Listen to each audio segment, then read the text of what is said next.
now for our opening remarks, I'm happy to introduce our CEO, Mr. Luke Upchurch of Rise Up Academics. All right, thank you, Renee. All right, good morning, everybody. Morning, scholars, our esteemed guests, and faculty members. My name is Luke Upchurch, and I would like to welcome you to our second annual Rise Up Academics Women in STEAM Leadership Conference. And that is a lot to say, and it's a lot to unpack. Before we get started today, I thought I would tell you a little bit about our journey, right? The theme today is her STEAM journey, but I wanted to tell you a little bit about our journey at Rise Up Academics, how we became an organization, and how we came to this moment right here. So I'd love to tell you that Rise Up Academics started out as some sort of great epiphany, that money just fell out of the sky and we decided to run with an idea. But that's a fairy tale. What actually happened, Rise Up Academics started out as a complaint. It started out as my wife and I sitting at the kitchen table with our children. In the wake of COVID, we were talking about the lack of resources that students have. Students in general. So yes, young ladies, but also just everybody. We were frustrated. We were aggravated. I tell you that we were talking, but really it was, we were a little antagonistic. We were frustrated at all those things. We kept saying, why can't somebody do something? And then eventually that conversation evolved. Instead of why can't somebody do something, we decided, well, maybe we're the somebody. Maybe we can do something. We started reaching out to other members of the community because just like the lack of resources for each and every one of you, frankly, we didn't have the resources either. So we reached out to our colleagues like Miss Brown, like Stephanie Haggerty, the principal over at Camp Ernst, if you're familiar. Like Ryan Birch, she is the principal over at Florence Elementary, if memory serves. So we reached out to those community members. We told them about our passion. We told them about the gap that we saw. The fact that students don't often have the leadership, the mentoring opportunities, the internship opportunities that allow them to be successful. And so all those folks came together for this event, among other things. Among our internship positions, our technology scholarship, but events like this to provide resources for each and every one of you. So I'm going to ask you to do three things for me today. Just three simple things. First off, I want you to look to your left and look to your right. The people that are around you today are people that are supporting you. Research shows that marathon runners will run faster, harder, longer if they have somebody that they can pace themselves with. The folks next to you, they're your pace partners. They're the folks that are helping you out. And it doesn't matter if you're best friends with them, but just know that they're there to support you, that everybody in this room is here to support you. The second thing I want you to do, if you do not have a LinkedIn profile, sometime today, take time during your lunch, create a LinkedIn profile. Events like this, if your LinkedIn contacts do not blow up, you did something wrong. Okay? So I'm going to ask you to create that profile today and to start making some contacts. The team at Rise Up has worked together, partnered with Citibank, US Bank, Humana, and the school system to bring you a variety of different contacts here. People that are willing to share their time and their energy with you. Okay, everything that was here today came from those resources. Time that they're donating to you, money out of their pocket that they're giving to this cause. So the third thing I'm going to ask then is for you to be present, to be here, to be now. Shut down your laptops. Make sure that you've got some way to take notes. So if that's what you're using the laptop for, fine. But other than that, I really want you to be present. There's going to be a lot of great discussion today. So again, I welcome you. Let's hear about her STEAM journey. Thank you. Let's give a warm round of applause. Welcome to Miss Charity, our first speaker of the day.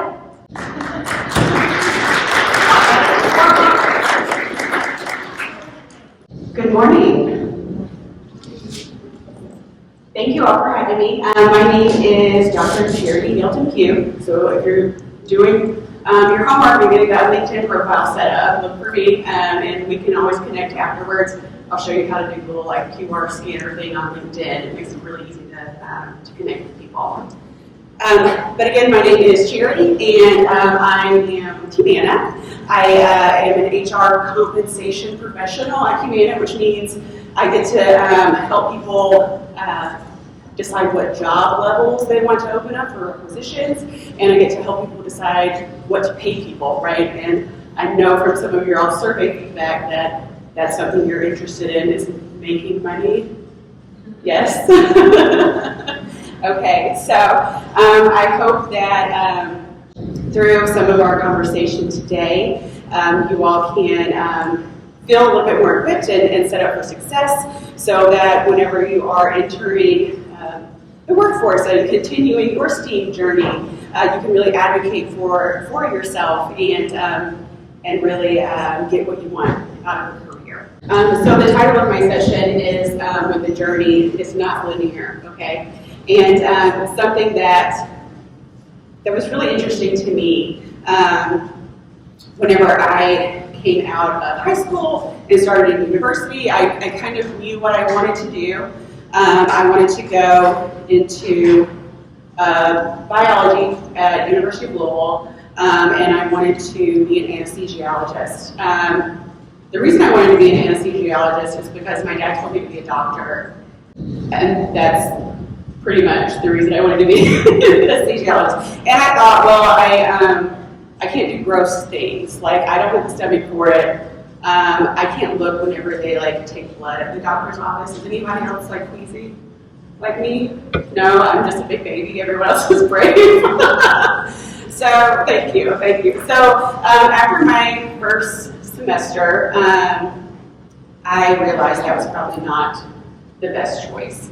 And my second choice was to be a teacher. So I finished my my undergrad in English, and I went on and did my master's in teaching, and I was an English teacher for 6 years, a 6th grade middle school English teacher for 6 years. And the reason that I wanted to teach middle school is kind of hard for everyone, right? Why would you resign yourself to being in middle school for any longer than you have to?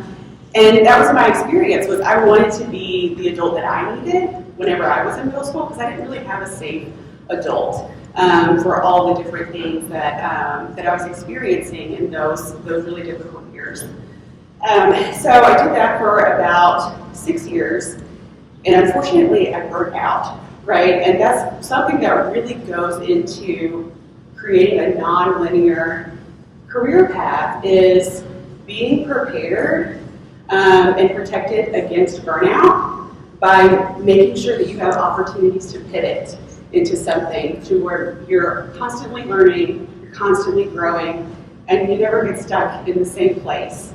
Luckily for me, whenever I left education, I was able to come over to Humana. I went from teaching English to being a financial underwriter, which is in the actuarial space, which if you don't know, that is a lot of math for an English teacher. It was not an easy transition, right? So again, like those pivots, sometimes those pivots can be hard. But if you know what you're capable of and you surround yourself with a good support system, it makes it a little easier to make those shifts. So I worked in financial underwriting for about 4.5 years, then moved over into human resources, where I am now, which is a lot more aligned to that education, teaching, supporting, being a resource to others kind of work that I enjoy doing in the first place. And I share all of that with you just to really stress the importance of embracing growth, being flexible, right? I'm sure you've heard this before from some of your teachers, but the jobs that you all are going to be doing in 20 years, they don't exist yet, right? Probably some of the jobs we're doing now won't exist in 20 years either. And that's why we've got to continue to be committed to lifelong learning and be able to constantly grow, constantly develop, so that when those new opportunities are open and available, you're ready for them. And you can step right into that new place and maybe even be one of the first people to do it. So my purpose in talking to you all today is to really make sure that you're set up for success, that you have some clear expectations and goals, and that you feel empowered to take ownership of your own STEAM journey. You all are already empowered, whether you know it or not, like you have what you need. And I really want to help you be confident in knowing that you are empowered and that you can take ownership of your journey instead of, has anyone ever heard being the person that life happens to? Have you ever felt like, oh, this thing happened to me, this change happened, and I didn't really have any say in it? I want you to be empowered to take ownership and make changes, as opposed to feeling like those things just kind of happen to you. So thinking about a nonlinear career journey, I was doing a little bit of research because I have noticed from working in HR for the brief time that I've been in HR, that folks who move around a lot tend to make more money. And so I was looking up at the U.S. Bureau of Labor Statistics. Okay, U.S. Bureau of Labor Statistics kind of tracks any trends in where people are working, who's working, how often they're changing jobs, what's the tenure, the average tenure. And for men, they change jobs, most recent data as of 2024, about every 4 or 5 years, so 4.5. For women, it's kind of become even shorter term lately, about 3.5 years. And when we think about what's happened in the past few years with COVID, and a lot of people being able to work from home, being able to work remotely, hybrid, having more flexibility, women are taking advantage of that, and they're really changing career paths, going into places where they have that opportunity to, I know for me, I can tell you how many meetings I'm on that I'm like folding laundry at the same time, or taking the dog out, that sort of thing, right? And so it's so much easier to be able to take care of things that you need to take care of, and have that work-life balance where maybe you can log on a little bit later after you're done with doctor's appointments or whatever, without having to ask someone for permission to leave the office, right? And it's different for everybody. Some people, I also really enjoy being in the office. I really enjoy being able to connect with people and talk with people. So it's really up to you and knowing yourself and knowing what work style is best for you. So thinking about that, thinking about how women change careers every 3.5 years, I actually remember at a women's conference about 2 years ago, a Women in Leadership Conference, our chief financial officer at the time told us that her best practice was to change careers every 2 or 3 years. To get that like bigger pay increase, every change, but also to prevent burnout, because you go into that career or that new job. It can be in the same company and it can be in the same line of work. But you go in and you kind of create that goal, like set my goal for these 2 years is to do X, Y, Z. And when I've met that goal, I'm ready for my next step, right? So just being really intentional with your time. All right, I want to take just a minute to get you all a little involved.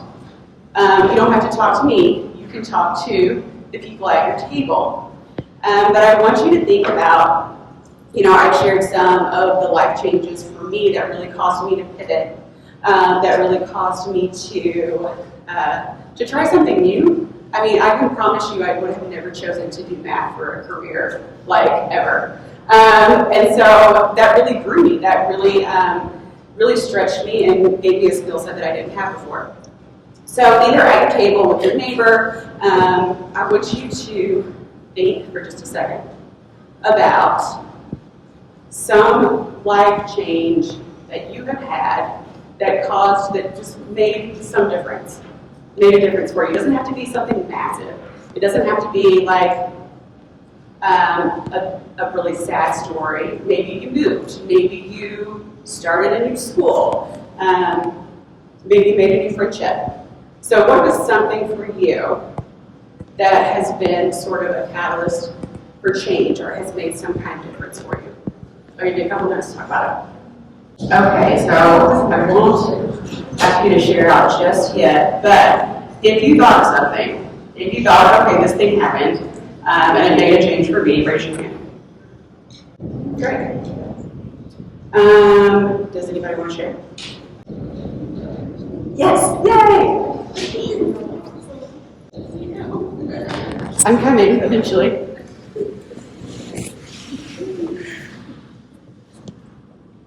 I started doing yoga. Nice. Yeah. Yes. And what change did that make for you? It helps me be a lot more present with myself. Helps you be a lot more present. Yeah. That's so important. Yes, round of applause for being brave and sharing first thing in the morning. Thank you. Yes, big fan of yoga and mindfulness practices. Has really been helpful in getting me to like center myself and do some of that self-regulating, right? Anybody else? Yes. I should have stayed down here, I'm sorry.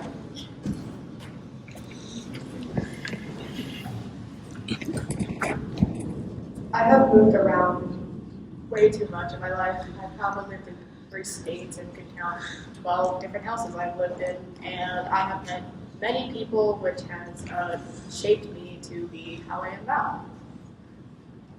That's awesome. Round of applause for that. It takes a lot of resilience. Thank you for sharing that. And I will share. My dad, when I was growing up, I grew up in South Carolina, a very small town. My dad's job calls us to move about every 2 to 4 years, probably. So at this point in my life, I've lived in a lot of different places too. And I agree, it really opens you up to meeting a lot of different kinds of people and learning a lot of different kinds of perspectives, and that really does give you not only like a well-rounded kind of understanding of people, but it also just makes it so much easier to understand perspectives that are different from your own. All right, so back to the hands up. Raise your hand if you had something, again, that caused a life change or caused a pivot for you. I want you to keep your hand up. Look around. Look around. How many hands are up? Keep your hand up if that thing that happened was maybe not a good thing in nature, like probably didn't feel good at the time. Yeah, so if you're looking around still, you will see that a lot of times the things that are a catalyst for change don't feel good, or they might just inherently not be a good thing, right, that happens.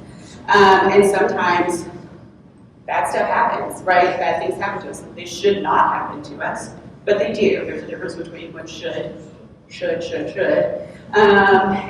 the way things actually are. And what I want to say to you, and I won't get on my soapbox about it, but what I want to say to you about that is, it's really tempting sometimes when things happen for us to really identify with that.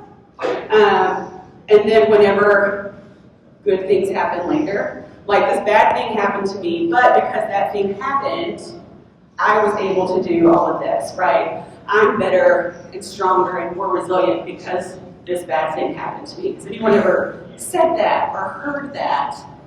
Or thought that, or maybe someone said that to you to make you feel better about the bad thing that happened, and even though it really doesn't make anyone feel better, right? So what I want to say to you is that thing did not make you better or stronger. You made you better and stronger.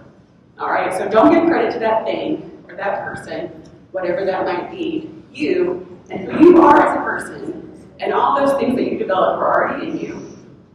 And you are the one who was responsible for their success and their resilience and all of the good things that you did in response to that catalyst or that event. Okay?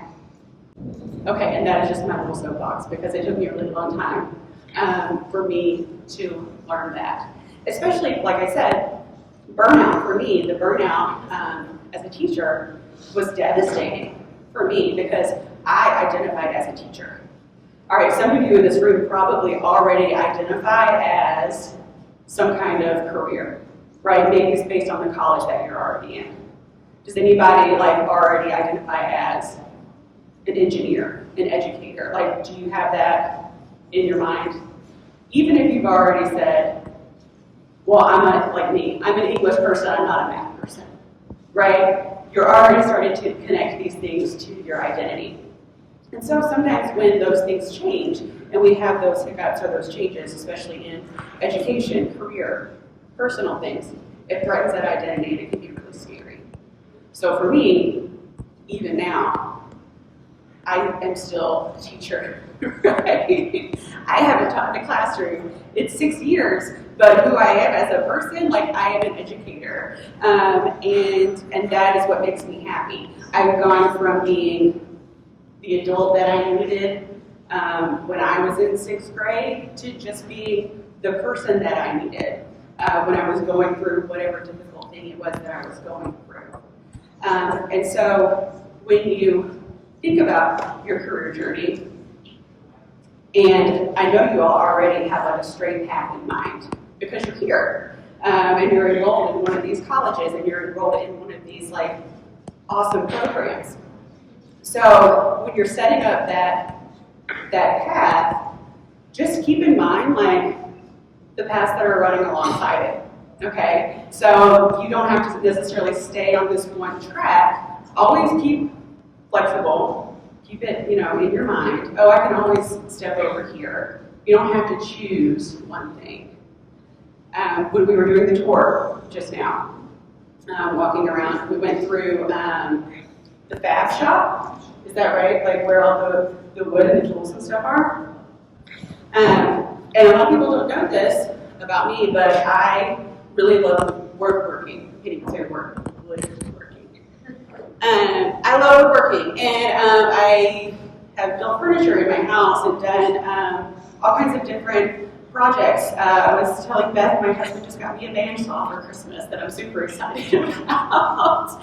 And so the gym over here, I have a personal trainer certification. I used to do bodybuilding a few years ago. And so I should tell you all of this because you don't have to pick one thing. All right, so as you're going through life and you're going through school and you're going through education and you see all of these different interests that you have, don't feel like you have to pick one.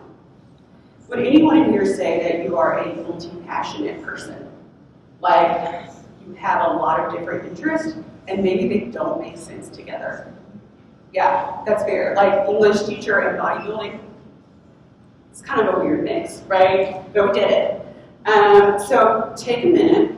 Again, I'll ask you to talk at your table or reflect on your own in your notes and try to list out as many of your passions, right? Things that I love doing this. This gives me so much energy when I do this thing. I'll give you a few minutes. See if you can come up with 5 at least. All right, I've heard some really cool things. I've heard, obviously, the school that you are learning, design, education, writing, poetry, what else, fashion?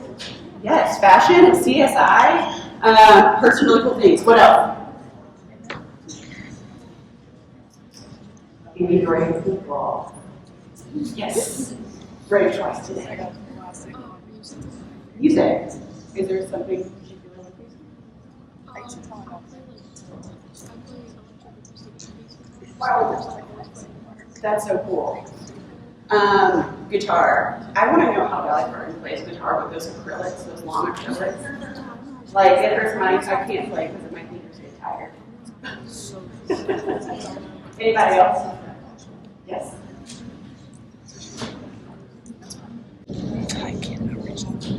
Criminology. Ooh. I want to see inside your mind. What do you think of criminology?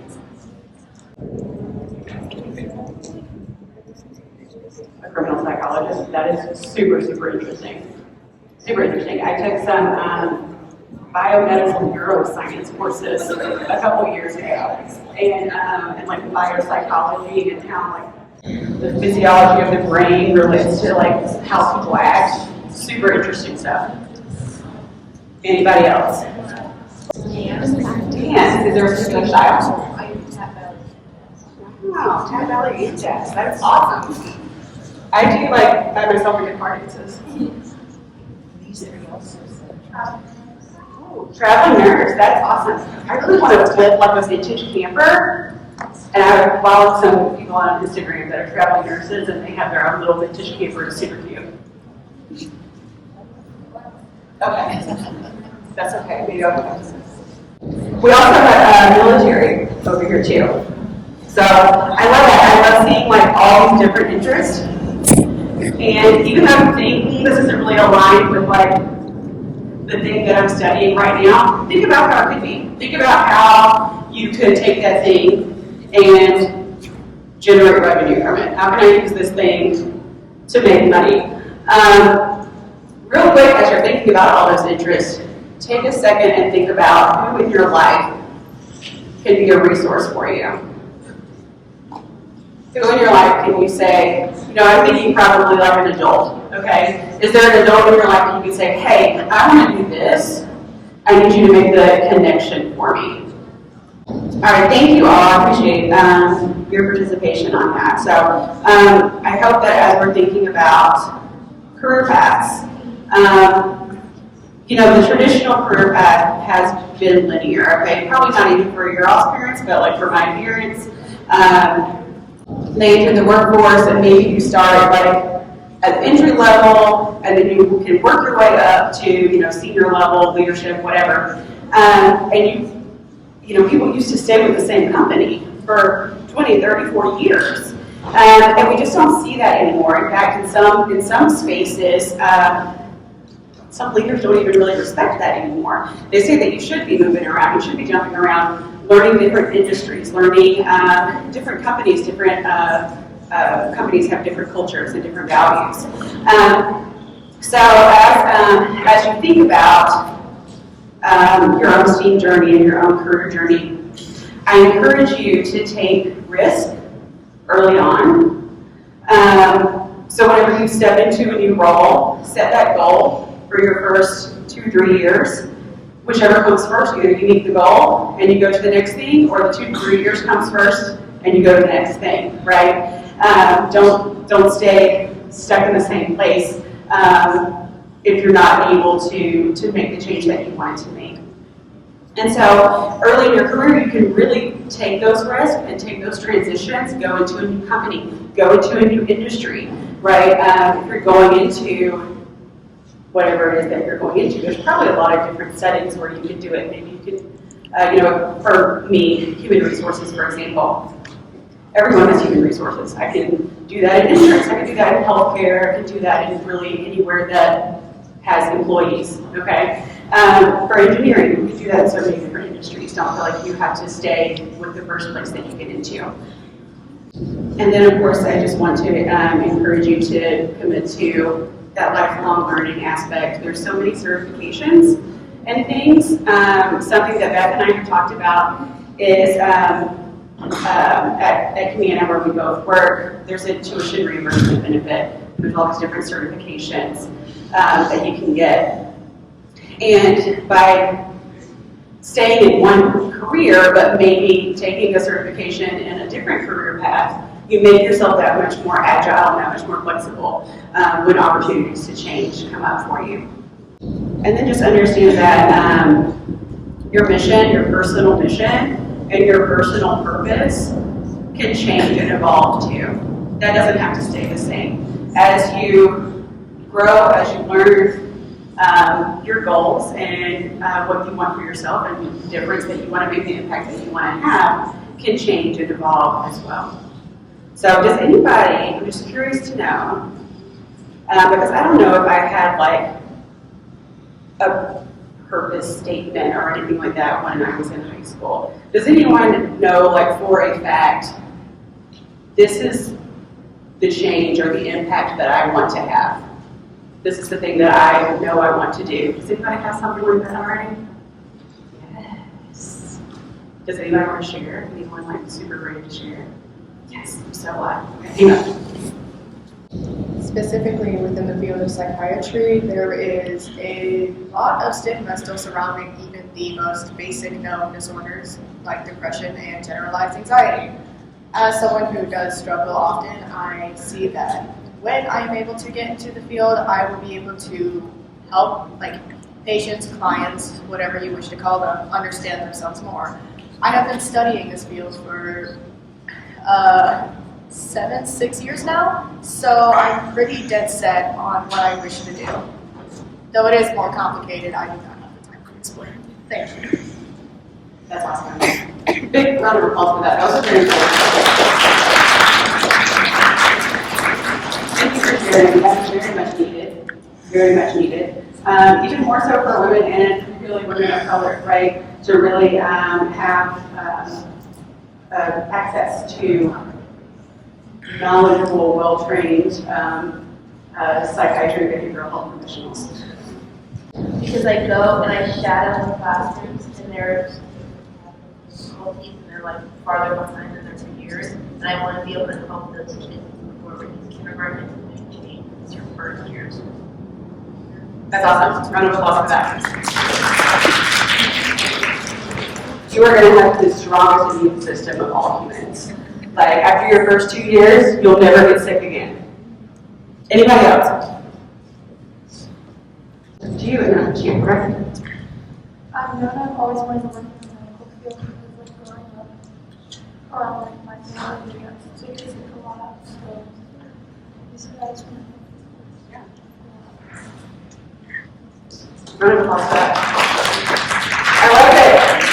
And again, you have family members that deal with illnesses, right? And that's not, that's not a positive thing, that's a difficult thing. But you use that to drive this desire to help people and to be knowledgeable about health and wellness, and that's incredible. Good for you for using that to drive you towards something positive. Ever since I was a kid, I've always been into comics, wanting to know why people do things that they do, and it just action brings this I love that. That's great. Yes, girl. Ooh, my sweatpants days with true crime. I love it. I'm Catholic and I'm in the engineering college, and something that pushes me a lot is me and my dad go to the car shop all the time, and the people that are always working there are men. There's maybe 2 women, and then the shop owner is a man. And a lot of them are actually why aren't there any girls here? And a lot of them stop and say, you expect a girl to do this, you expect them to get their hands dirty, and it makes me so angry.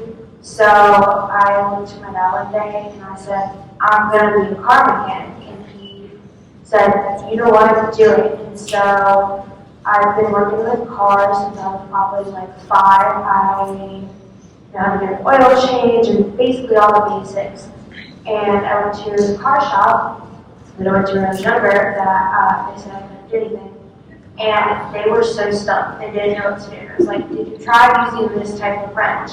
They were so then they tried it and they got the car to work.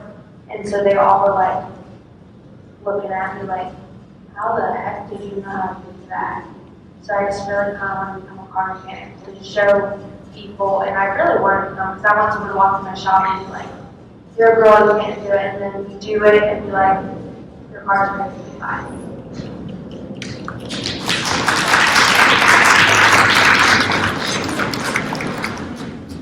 Thank you so much. I love that. And I know a lot of you all are in programs right now to go into male-dominated fields. And I know that you already know that there's some of that you'll have to deal with, right? Some of that where, I've been in sales and I've been in banking and did all that before I started teaching. And those are still pretty male-dominated fields, not nearly as male-dominated as the car industry, right? But you will have instances where people underestimate you. And you just kind of have to know who you are, right?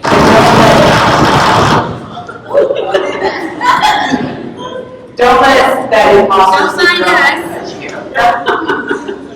So yeah, when you know who you are and don't let other people's expectations affect you, right? Anybody ever heard of imposter syndrome? Oh my gosh, I dealt with imposter syndrome. I deal with imposter syndrome. I can't even say past tense. But I want you to know that when you know who you are, if you're committed to being authentically you, it sounds like you are committed to be authentically you. You can't have imposter syndrome. Who's going to be any better at being authentically you than yourself, right? So if your goal is authenticity and standing in who you are, it's impossible for you to have imposter syndrome.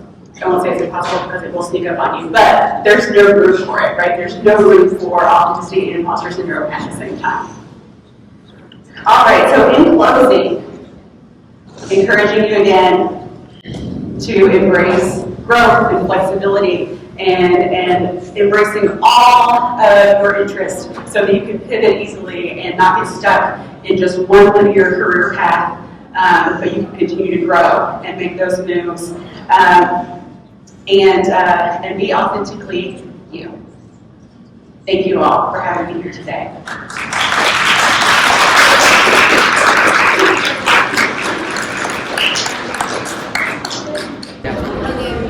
Hi.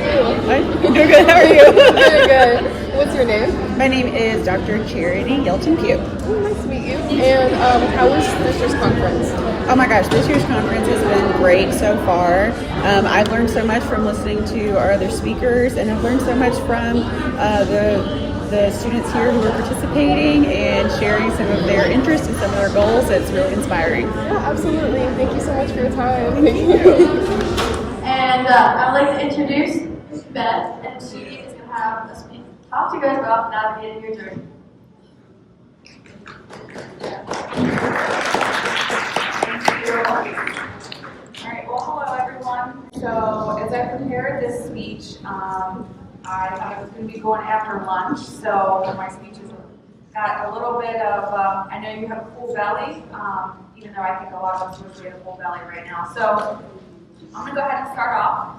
So my name is Beth Willisbach, and my speech today will be about navigate your journey. So I'm looking around the room today, and I see nothing but curious, excited faces.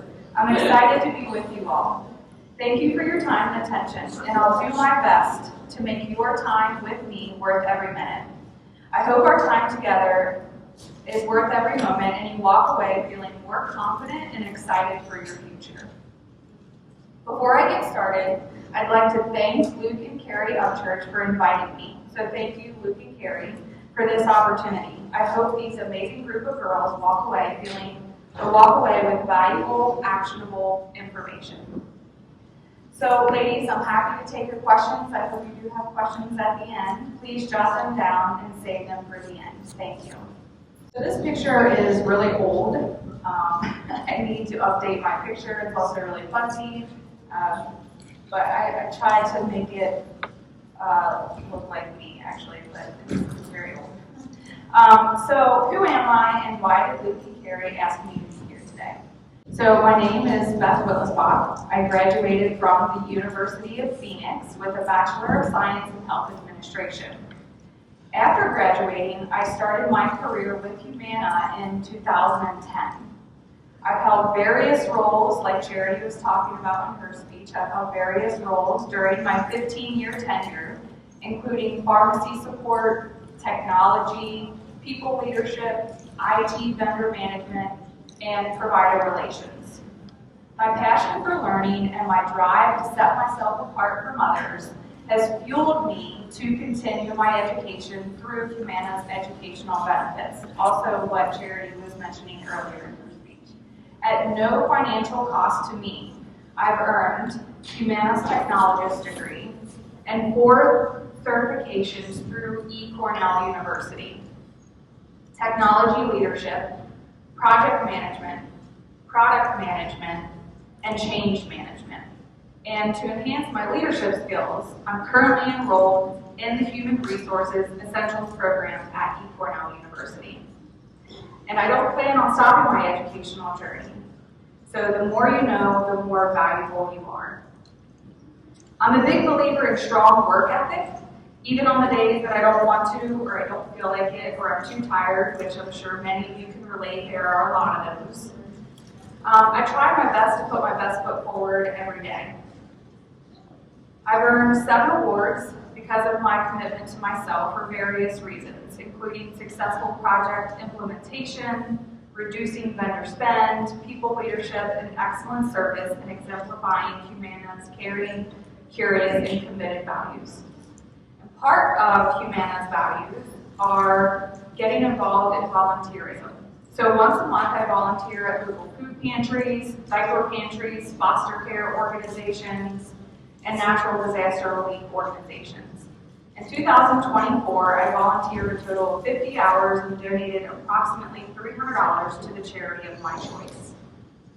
So lastly, I regularly partner with charity on our Women's Network Resource Group as the project manager. So that was a lot, and I know I've talked a lot about myself, so now we'll get to the fun stuff. So here's just a few pictures. I'm going to talk about a few of these pictures. So I actually have an 18-year-old son who is a senior in high school. We live in Cincinnati, Ohio. So top one there was about last summer when his hair was a lot longer. And I was trying to get him to cut it, but so that was last summer, and I like to do Tough Mudders. I've done a lot of mud runs, marathons, obstacle course races. I think they're really fun. So that was a long time ago as we were full blood. And Indiana, actually, you guys know. Perfect North, I'm sure a lot of you have been there. This was actually at a school dance not too long ago for him. At his school dance, they are it's a very rural area, so there's a lot of cowboys, a lot of cowboy hats, so that's what they have there. Again, another Tough Mudder last summer, and I'm sure some of you have been to Red River Gorge. That's where that picture was taken. So a little bit about me and my personal life, and you can move to the next one. So, okay. I know it's crazy to be talking about my cats, right? But trying to make it a little bit personal here. I am a cat lady. I do love dogs, so I have nothing against dogs. I will eventually get a dog one day. But I have 3 cats. I love them very much. And yeah, just a bunch of pictures of my cats. The one with the mustache can look very sweet, but watch out, he will get you. He's a guard cat, that's what we call him. Okay, so a little bit about myself is I live in Cincinnati, Ohio with my 18-year-old son and 3 cats.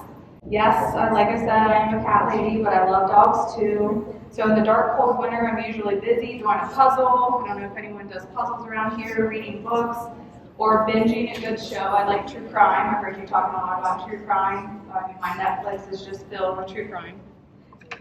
In the summer, my family and I take vacations to Norris Lake in Virginia Beach. Like I said, I love a good mud run. And if getting muddy sounds fun to you, I would suggest getting a group of friends together and doing a Tough Mudder. It is really fun. So, okay, we'll move on to the stuff that you're really here for, right? So you're probably tired of me talking about myself, and I am too, so we can go ahead and move to the agenda slide. So today's agenda is going to be talking about the pressure of knowing what's next. I'm sure you all feel a lot of pressure of trying to decide what's right for you. And second is it's okay not to know, and it's okay to feel uncertain. So I'm going to share resources with you today to hopefully help you feel more confident about being able to navigate your journey. And third is that happiness starts with you. So create your own life experiences and create your own journey. So you can move to the next slide. All right, so feeling pressure. So I intentionally chose a girl here who looks stressed out. And I will go through each one of these quotes here. So earlier I shared that I have an 18-year-old son. And like many of you, he's a senior in high school trying to figure out what's next for life after high school. Everywhere we go, doctor appointments, dentist appointments, family get-togethers, he gets asked, what are you doing after high school? I started to notice his sigh before responding and wanting to shut down the conversation. Him and I talk frequently about life after high school, and he shared he feels pressure to give everyone an answer and to have it all figured out. He shared with me what I think many high school students feel. He said, "Mom, I have interests, but nothing is jumping out to me." So could we all have a vulnerable moment, please? So please raise your hand if you've ever felt pressure to know what life after high school is supposed to look like. All right, so yeah, take a look around the room. There's a lot of hands raised. So thank you, you can lower your hand. Please raise your hand if you're uncertain where to turn to figure it all out. All right, so we have some more hands raised. So thank you all for participating. So according to collegedata.com, actually 48% of high school students said their mental and emotional state was impacted by the stress of their senior year. All the stress really did affect my mental health. I felt behind. Another senior stated, when applying to colleges, I was comparing myself to my peers, which added to my anxiety. I thought that they had a better chance of getting into some schools than I did. Another senior stated, life after graduation stressed me out the most. I wasn't certain exactly what to expect from college, and I'm moving a few hours away, and I'm stressed about having to leave my family and friends. So I hope what I share next provides some relief. So these are all live links. Jot these down, or I'm not sure if this will be sent out, but these are all live links available to you. So it's okay not to know. It's okay to take time to figure it out. It is a really big decision. One of the biggest you make in your life. But what I'd like to share with you, and that I've been sharing with my son, is to schedule time with your counselor. They would be happy to guide you and provide helpful resources. Collegedata.com shared that only 21% of students schedule time with their guidance counselor. So don't miss out on an easily accessible resource available to you. And like Charity mentioned as well, talk to your parents, talk to your guardians, family members, coaches, mentors, anyone about your career interests. It's possible one of them could bring you to work to shadow your workday. I've experienced a few of that myself with some high school students in my life that I know. So when my nephew was a senior in high school, his interest teetered between actually meteorology and business. So his uncle, on the other side of the family, is successful in business and runs his own financial company. So his uncle brought him to work one day, and he shadowed him in the office, and later, after shadowing his uncle, he applied to the University of Cincinnati's Linder College of Business. He graduated and now works for General Mills. So another example is my friend's daughter was debating between nursing and being a dental assistant. So she shadowed her cousin, who was a nurse at the hospital, and she actually just called her dental office and asked if she could come and shadow a day there. They were happy to do it. It was no issue for them. Afterwards, after shadowing both, she applied and was accepted into the Fortis College Dental Assistant Program. So shadowing is a great way to get a real taste of a day in the life of a career interest that you may have.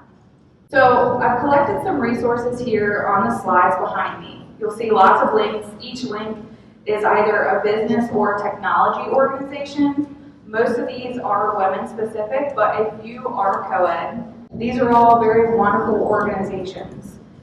If you don't have a mentor, go ahead and look into these programs.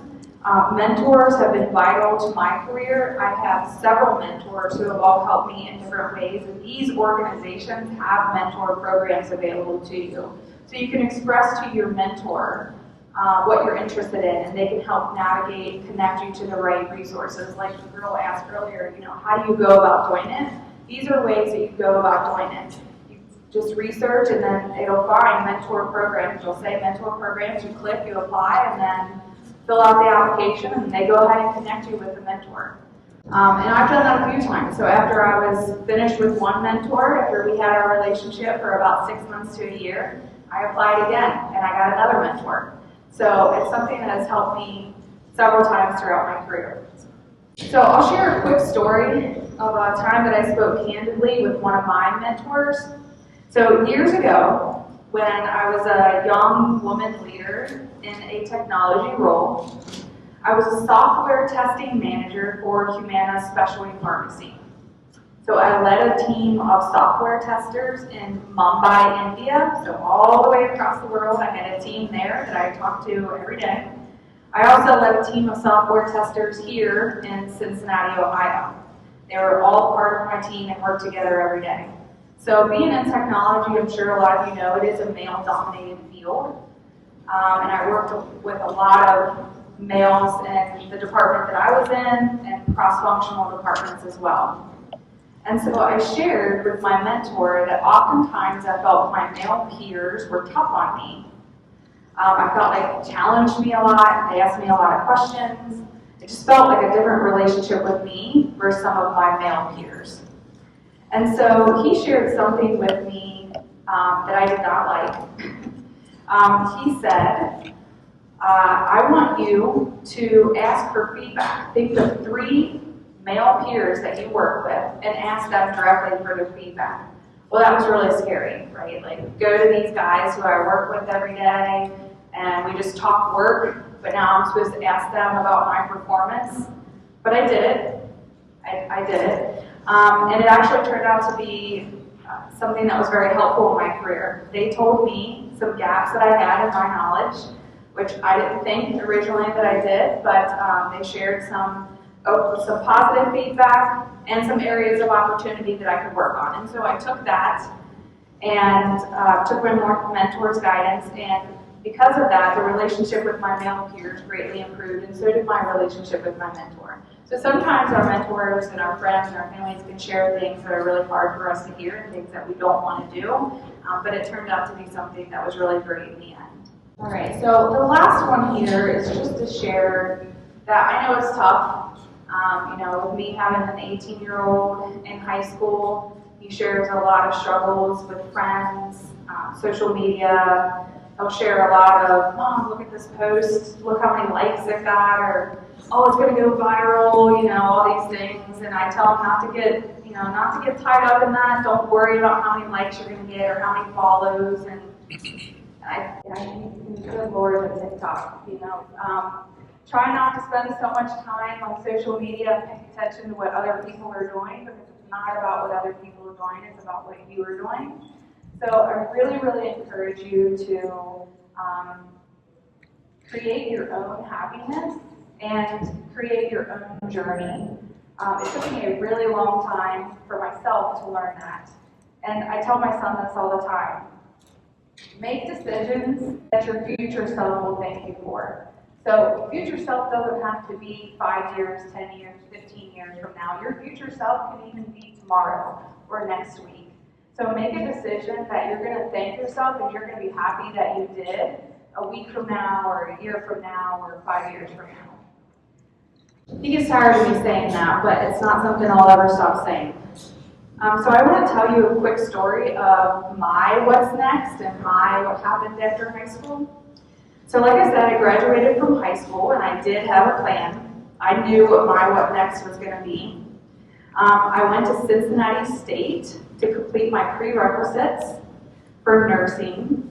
I had taken out my loans, I had jumped all in with my plan, and was ready to begin my nursing at UC. I finished at Cincinnati State. I did my 2 years there. I intentionally chose to do Cincinnati State for the smaller financial stress of it and then go to UC. But my plan unexpectedly changed. So at 21, I became a mom and moved to Upper Michigan. And when I say Upper Michigan, I was very close to Canada. So I was up there, and in April it was still snowing and it was still cold. And so that meant I was very far away from my family. I was very far away from my friends, and I was also very far away from my plan, right? I had already put 2 years into the nursing program, and here I was in Upper Michigan. So I was determined to figure out what life was going to look like for me now. So I enrolled into the University of Phoenix, and I transferred all my Cincinnati State credits to the University of Phoenix. And I graduated with a 4-year degree. It took me 7 years to earn a 4-year degree, but I did it. So shortly after earning my degree, I started working for Humana.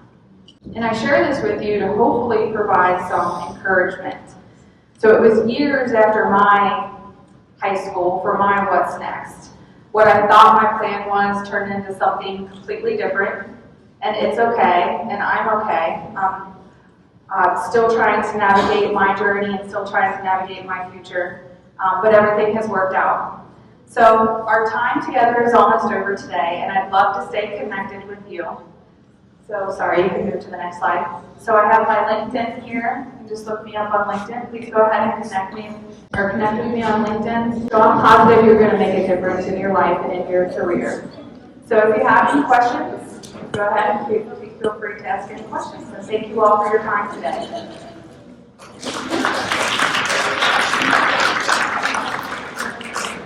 All right, so if anyone has any questions they would like to ask right now, and remember, if you think of something later, that's cool too, because she'll be around, and we have her LinkedIn, and then if you want any of those resources, one of the past slides, and don't want to like Google and look them up, I will send them to you, so just come talk to me and let me know. Easy peasy. Anyone have any questions? How did you feel about going online at University of Phoenix? It was different when I was in Michigan. The reason why I chose online is because there wasn't any local nursing programs there. I lived in a very small town. When I say small town, there was only one grocery store and it had 2 checkout lanes. And there was no stop signs, there was no red lights, there was no nothing. Yeah, so that's why I chose online school, and all my certificate programs that I mentioned earlier through eCornell are all online as well. I think online is a great way to continue your education because you're still able to do a lot of your daily needs and tasks, especially if you all work and go to school full time and those things. So it allows you to balance your school schedule with your work schedule. So it allowed me to do what I needed to do at home and still continue my education. How are you able to get in contact with mentors? She said, how are you able to get in contact with mentors? Our website. So like I mentioned earlier with those programs that were up there, if you just go to those sites, it'll say like mentor program or mentoring, and you just click on it and you'll typically fill out an application of what your interests. So it'll have you fill out an application of what your interests are, so that way they can connect you with the right mentor. Because a lot of times they have a lot of mentors available, and they want to be able to connect you with a mentor who has experience in the field that you're interested in. And so that's how I found mentors outside of Humana. So I have mentors outside of Humana, and I have mentors in Humana. Because like Charity mentioned, it's good to build your network both in your company and outside of your company, because you never know when life can take you in a different direction. So it's good to have that experience to know industries outside of the one that you currently work in. And with Humana, something to take note of, the companies that you work for, a lot of companies now are moving towards mentoring programs and really big about having mentors. So your company is likely to have a mentor program. So I've gone through the mentor program at Humana by just filling out applications on our HR site. And then also what Charity mentioned is I've worked with a ton of people in the last 15 years of my career. And it is a little nerve-wracking at first when you simply just want to ask somebody, but just ask. I would say just ask an adult. A lot of times they're very happy to accept your invitation to be their mentor.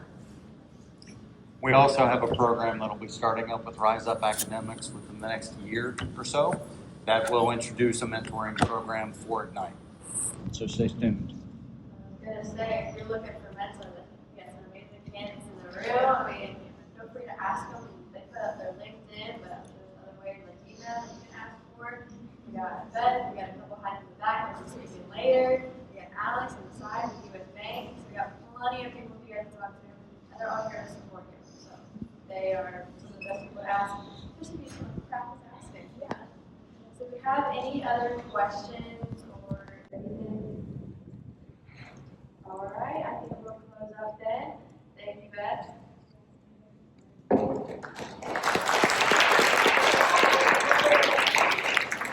Hi, who am I here with today? I'm Beth Whitlisbach. How do you feel about the conference? I'm really enjoying the conference. Thank you all for inviting me. I think there's a lot of great speakers. They've had, so far, 2 really great speakers that have brought real-world experiences to you, and I hope that the information is something that you guys can take home and actually digest and take with you. Okay, thank you so much for your time. You're welcome. It's my pleasure to announce Alex Lisa with U.S. Bank. Please give her a warm welcome.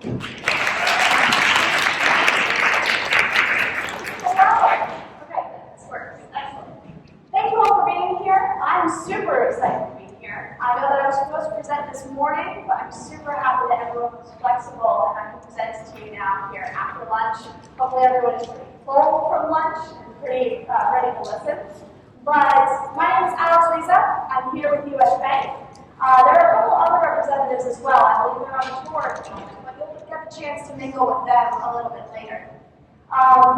What I've heard is that a lot of you are interested in getting to know a little bit about how I got into cybersecurity, what my whole path has looked like, some work-life balance tips, and so I'm very excited to get to talk to you all about that, especially because I think we all work to live, but we do not work to live, we live to work. Never mind, other way around. Well, I want to talk to you all a little bit about working to live and what that work-life balance looks like. So, a little bit of intro into who I am. Again, my name is Alexandra Lisa. Alex is fine. I work at U.S. Bank, currently in their workforce development and community engagement team. My technical job role is cybersecurity process improvement analyst. That's a lot of words, but essentially what my role is getting everyone I work upskilled in whatever skills are pertinent to the job market today, which changes very, very frequently. 3 years ago, artificial intelligence was not an essential skill, and now it very much is.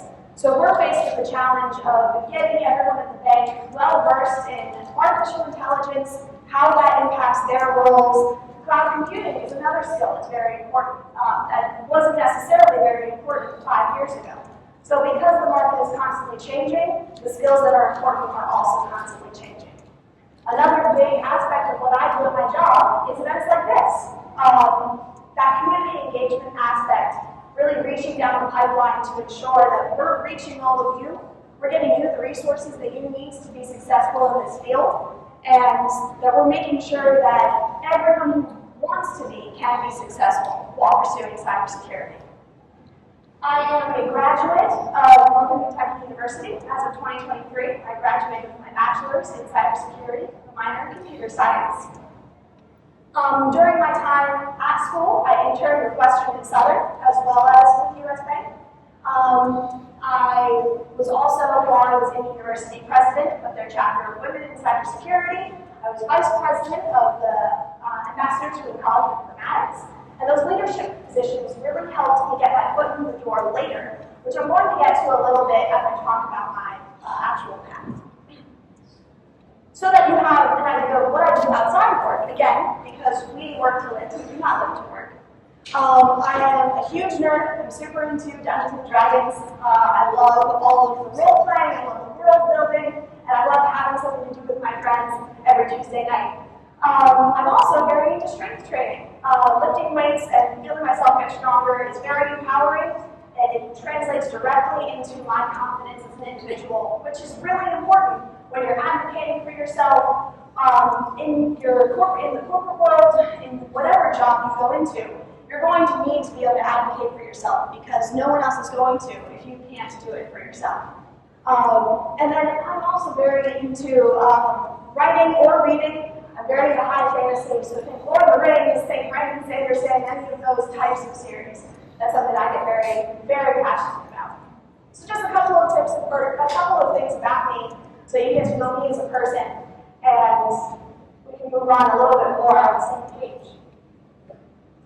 All right, so how did my journey all start? Getting interested in cybersecurity really happened was the first seed was planted in 5th grade when I had one 3-day class on robotics, and I was able to program a couple of robots to move back and forth across the ground, and I thought, oh yeah, this is cool, and then I didn't think about it again until high school, when I encountered an older gentleman who was asking me, what do you think about school? What are your thoughts? And I said, well, I'll tell you one thing, I hate math. I really hate my math classes because I'm a creative person, and there's no way that you can be creative with math. And he said, well, as an engineer, I disagree.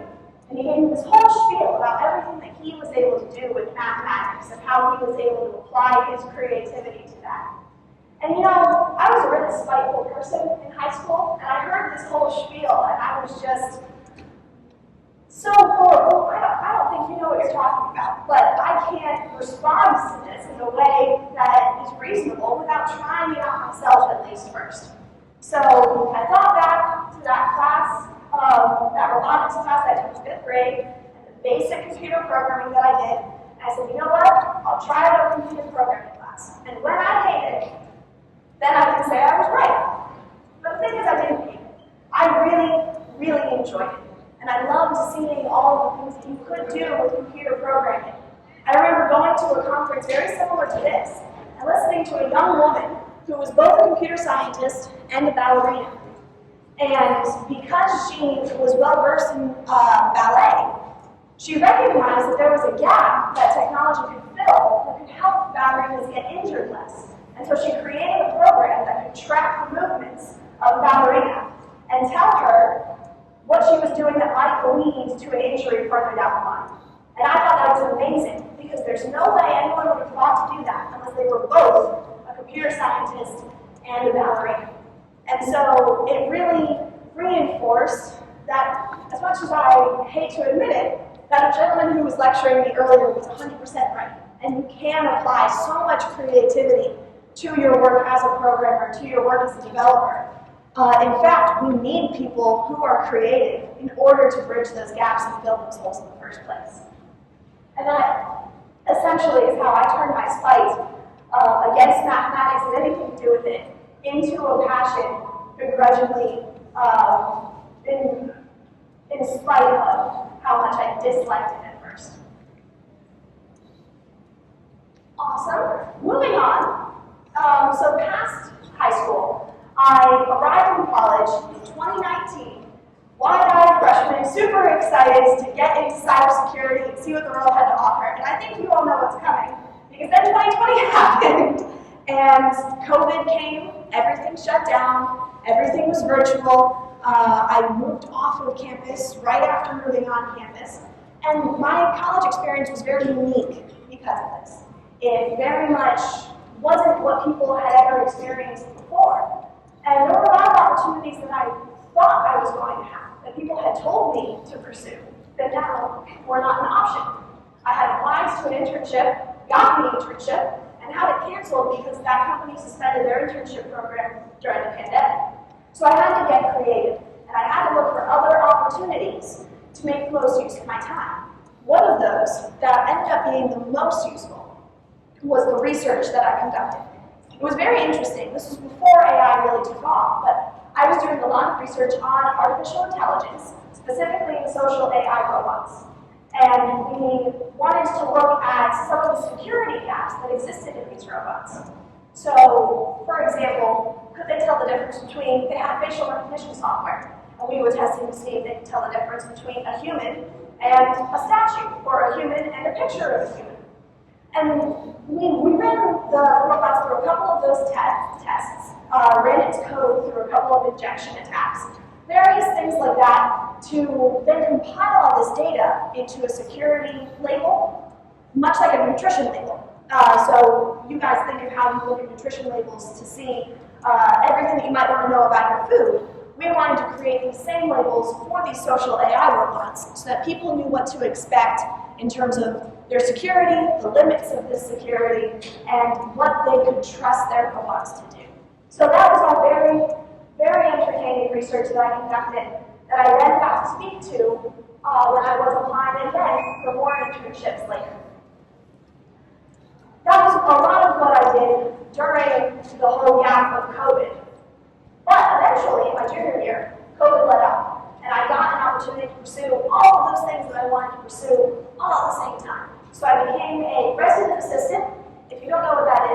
especially a resident assistant, is in charge of a floor within the dorm rooms. So I made sure that if anybody got locked out of the room, I could let them back in at night. If anyone was breaking rules, I could reinforce those rules. I could be a resource to people who needed any extra help navigating the new college space. It was very fun. It was also a lot of work. Then I started my internship with Western and Southern. I became president of the chapter of Women in Cybersecurity. I became vice president of the Ambassadors for the College of Informatics. And I was also a full-time student. And this was really, really fun for about a month. And then I realized the importance of work-life balance because I had not balanced anything at all. And it was really affecting my performance in some of these areas. It was affecting my performance in school. It was affecting how good of a leader I could be to these women who were looking to me as president of the chapter. And I really had to rework a couple of things. I had to drop down to fewer credit hours. I had to step down in my position as resident assistant, not because I didn't enjoy these things and I wasn't ambitious, but because you cannot be at full capacity 100% of the time and expect to deliver 100% quality. And that isn't to say that you shouldn't challenge yourself, but there's a sweet spot, and I learned that the hard way. That being at, again, 100% capacity all of the time isn't actually a recipe for success. Another element that I definitely learned while I was here at NKU was the importance of community when it comes to sticking it through. So I started, and I was one of about a dozen women in the program, and I graduated as one of 3. And this is because a lot of women start in cybersecurity with a ton of passion, but especially with COVID, that passion fizzles out if you don't have other people to help you, and you don't have other people to lean on, who are pursuing the same thing you're pursuing, who are experiencing some of the same struggles that you're experiencing. We live in a much better world than we used to, where there's far less discrimination, but I'm not gonna lie, I definitely came across some of it from some of my male peers. I definitely got asked, are you pursuing this field because you want to find a husband who's gonna make 6 figures? I was like, no, I wanna make 6 figures, me. And so it was there definitely are those challenges that do come up no matter where you're at. And you're going to need that community of people who support you, who reaffirm you, who encourage you, and who remind you that even though we all are going to at some time struggle with imposter syndrome or with wondering whether we're in the right place, everyone is struggling with that as well. I remember when I was in my 3rd Java class, because we had 3 classes that we had to take in the program, and I asked one individual who was a year above me, a senior at the time, hey, when did you feel like you understood Java? And he said, I don't feel like I understand Java. After taking 3 classes, it takes a lot of learning, and you never necessarily get to that point where you feel like an expert. Because the thing about computer programming is there's always more you can learn, and you almost always can become a little bit more knowledgeable. But that doesn't mean, just because you don't feel like an expert on the subject, that you're not competent, and that you're not a good worker, and that you can't do the challenges that are put in front of you. But you need other people to remind you of that sometimes. And you need other people to be able to say, no, I'm struggling with the same thing. You're not alone. You don't not belong here because you're facing struggles. Because that's going to happen no matter what sphere you go into. Within cybersecurity, within other tech roles, likely within any other role that you pursue. Now, to get into a little bit of my work experience. So, like I said, I interned for about 1.5 years with Western and Southern. And during that time, I rotated between a couple different positions, including identity and access management and IT risk management or security risk management. So those were the 3 teams that I worked on. And there were some things that I really, really enjoyed about the work and some things that I really, really didn't.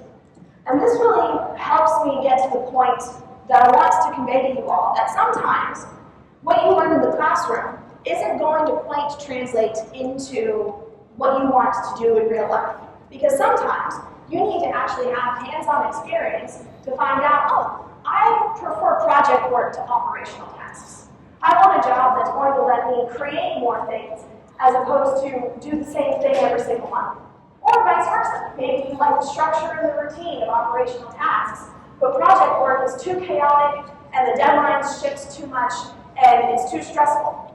And that's something that you're only going to learn with hands-on, on-the-job experience. So I highly, highly recommend that you do pursue research opportunities, internship opportunities, shadowing opportunities. I'm going to go in a little bit, in a future slide, I'm going to lay out some of the different opportunities that do exist for you to get some of that experience. But I really, really encourage you to pursue it, because if you don't pursue these experiences, they're not going to fall into your lap. So that was something that I definitely learned during my time in my internship. And Western Southern is an excellent company, but it ultimately wasn't the right fit for me. So I ended up moving on to applying positions at US Bank. I got my foot in the door by shadowing someone within the GSOC before I actually applied for the position. But something very interesting happened that ended up leading to me getting the position that I'm currently in. And it had nothing to do with my resume. It had nothing to do with, it helps that my resume was what it was, but what ended up getting my foot in the door in US Bank was the networking that I had done while I was at college. So I mentioned before that I was the president of NKU's chapter of Women in Cybersecurity. At one point, just a one-off, I gave so many presentations about what Women in Cybersecurity is. FYI, for anyone who doesn't know, it's a global organization dedicated to helping women succeed in the field. Highly, highly, highly recommend it for any of you who are pursuing computer science or cybersecurity or something of the like. But regardless, I gave a lot of presentations about what Women in Cybersecurity was, what we did as a chapter. One of these presentations was to NKU's cybersecurity corporate board. So they had a board full of cybersecurity professionals who gave insight so that the school could hone the program more to what the job market was looking for. And I presented once to this board, and I knew that my boss at Western and Southern was in the audience, but what I did not know was that my future boss at US Bank was also in the audience. I didn't remember his name, I didn't remember his face, but when my resume passed across his desk, he remembered me. And that was what led him to get a first interview with me. And ultimately, they had to scale the position down to meet my qualifications because the position originally required 5 years of experience, which I didn't have. I had just graduated. Funny, by the way, that the entry-level position required 5 years of experience, but we're not going to talk about that.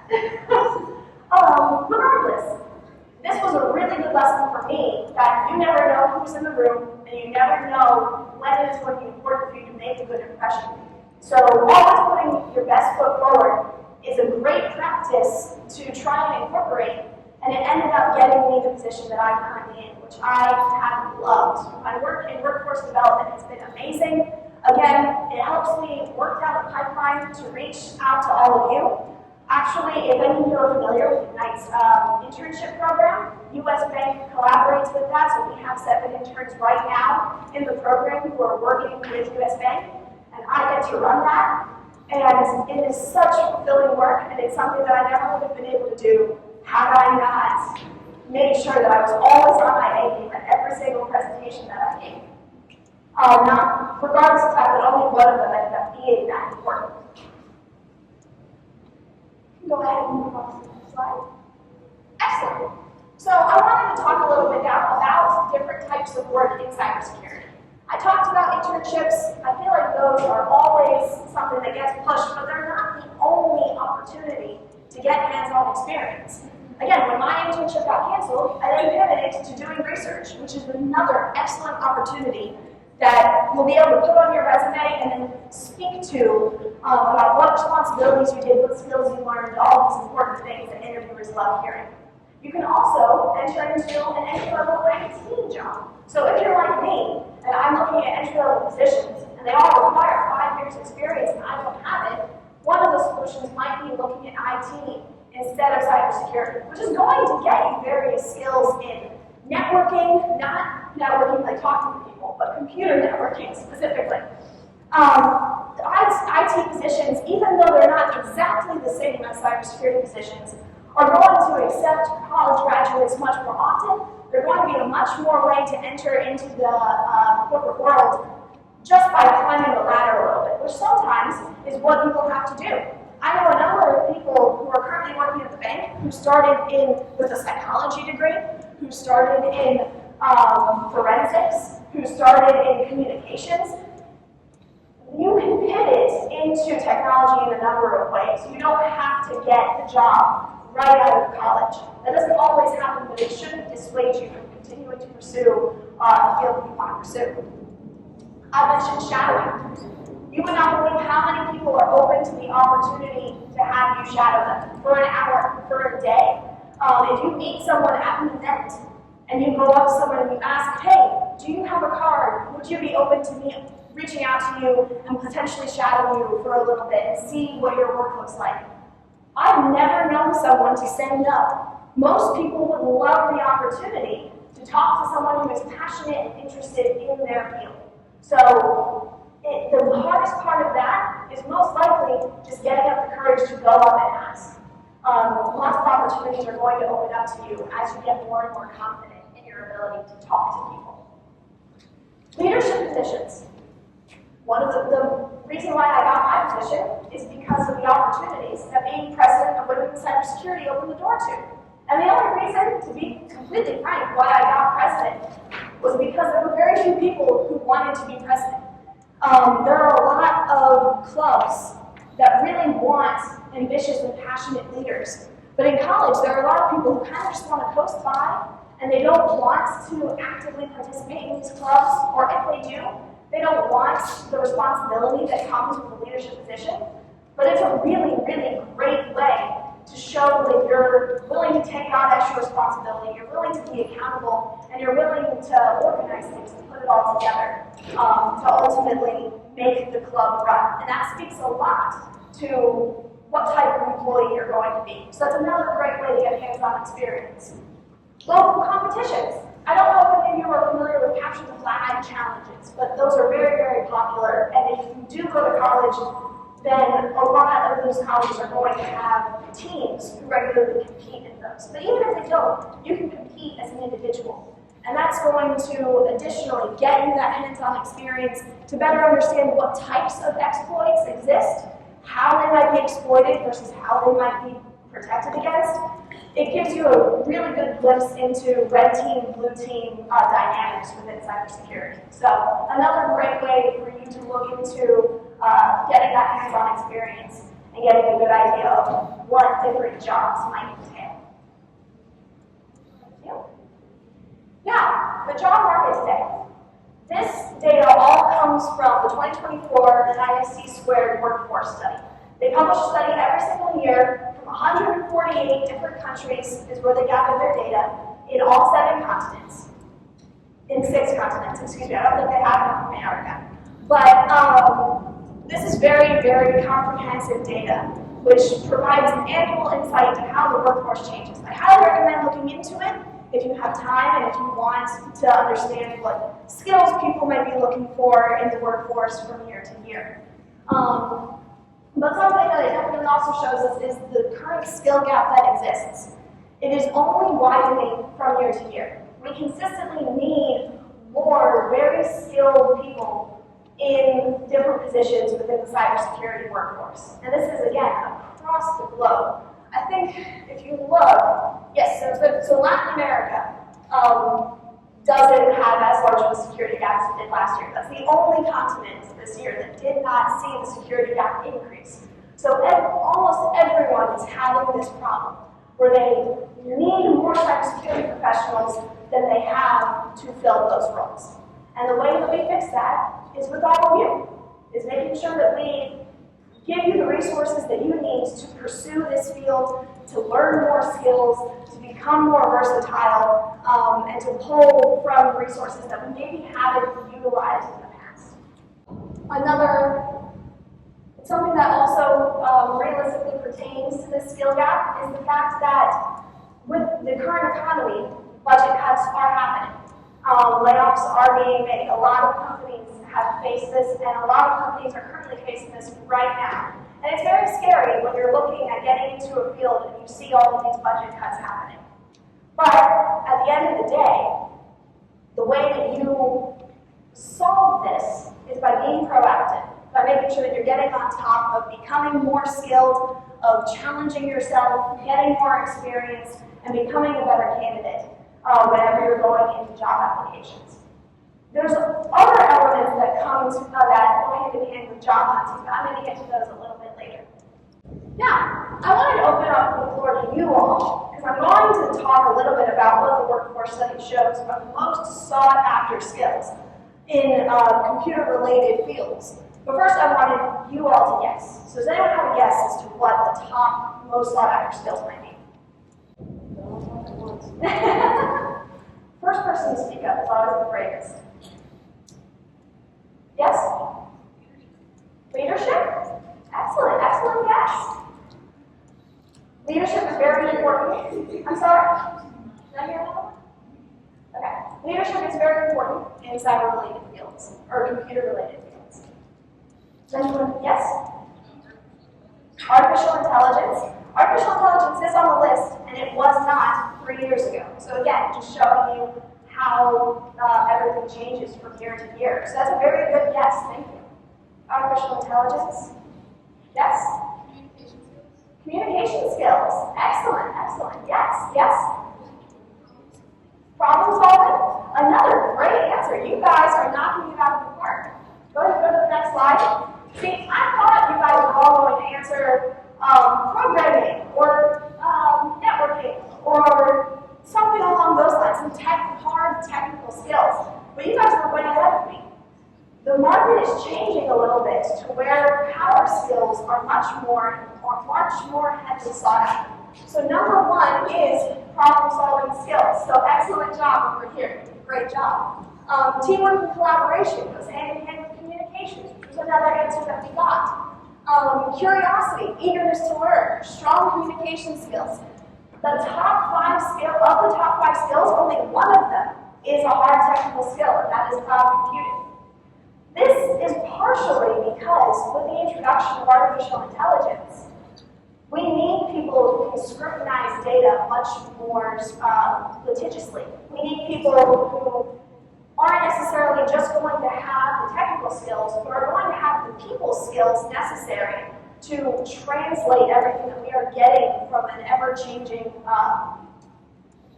workforce and an ever-changing technical space to be able to make informed decisions so that the AI data, which can't always be trusted because we have not reached the place yet where we can remove the human out of the artificial intelligence process. Artificial intelligence just isn't that smart yet. It still hallucinates and turns out wrong answers that it just made up. It still discriminates based off of data that maybe isn't as important. And so it's very important to keep the human in the process, and that human needs to not be reliant on that artificial intelligence data. In addition, the more and more the technology enters all of the other roles, so for example, I work at the bank, and technology has more and more gradually entered the sphere of all of the bankers at the bank, and obviously the cybersecurity people. We need people who can communicate cybersecurity issues to non-tech professionals. That's a whole job that exists, is translating tech speak into speech that the corporate executives can understand. So we need people who can communicate, people who are good at those collaboration skills, because if you only know how to speak in these high-level tech terms, then a lot of what you say, even though it's really important, is going to fall on deaf ears. So that's becoming more and more important as we move forward in the workforce. Yes, excellent. Thank you. Next slide. So the reality of finding a job currently in the cybersecurity, or just generally in the corporate world, is that it's difficult. AI in the recruitment world, like I said before, it isn't entirely helpful. What we've found is that it's actually making the process harder for recruiters to find essential people, because it might see a resume and look at data that isn't actually all that important. It might say, oh, most of our workforce is white men in this age group, So that must be an important data point for me to pay attention to in resumes. When in reality, that isn't important at all, and is not an indicator in the least of who might be the best applicant for this position. And that's, again, why we need to keep the human in the process, but a lot of companies are still learning about that. The reality of the corporate world also is that there are long response times. So you might apply for a job and not hear back for 3 months or more, whether you were accepted or not. And that makes the job hunting process more difficult because you need to start ahead of time in order to actually be successful. Again, there is that difficulty in meeting requirements. I spoke about the fact that I didn't have 5 years of experience, even though some jobs require that in addition to your bachelor's degree. There's also a number of additional requirements, which, it depends on which job you're applying for. But something that I wanted to mention to all of you, because it was mentioned to me, I think 2 years ago, and it really changed my perspective. But research has found that men apply for a position when they meet around about 65% of the qualifications. And most women will wait until they meet 100% of the qualifications to actually apply. And in this instance, the men have it right. You don't need to meet every single qualification before you apply for a position. But we need to have that additional confidence as women to apply even though we're not 100% sure that we are the best fit. We need to have the confidence in ourselves that we can interview well, we can show up well, we know we can learn, even if we don't meet every single skill, even if we do not have all of the years of experience necessary. That's something that is really going to help as you apply to positions, is to remember, I'm a better candidate than I think I am. And I should trust myself and my own capabilities and know that this sounds like a job that I can do and that I would be good at. And apply just based off of that. You'll be shocked how often that works out. Another big element to how you succeed in this current atmosphere is networking. Again, my networking that I did throughout my college experience helped me immensely when I was looking for professional opportunities. Again, you can pursue other forms of experience if you still want to find out where your best fit is, or if you want to bump up some of those qualifications to where you feel like you are better suited to the position. And a big thing that we all need to get better at is being better at promoting ourselves, which takes me to the next slide. How do you promote yourself? Something that I have definitely learned while running the mentorship here at Ignite is that whenever I bring in our recruiting team to do resume reviews or mock interviews with our interns, the recruiting team always has the same advice. They need to treat the interview like a conversation. They need to stop regurgitating their resume when they're interviewing with me. And I think that this is partially because we think that what interviewers are looking for is very different than what they're actually looking for. What interviewers want to see is your passion, is hear stories about how you struggled and then overcame those struggles. They want to know, okay, so you completed this project and I see that on your resume. What did you specifically do in this project? What were your responsibilities? What was the strategy that you used in order to fulfill those responsibilities, in order to meet expectations? That is going to be so much more important because it speaks to you as an individual. It speaks to some of those power skills that we were talking about before, the collaboration, the curiosity and willingness to learn, the problem-solving skills. And so make sure that you're prepared to do that whenever you're talking to somebody else.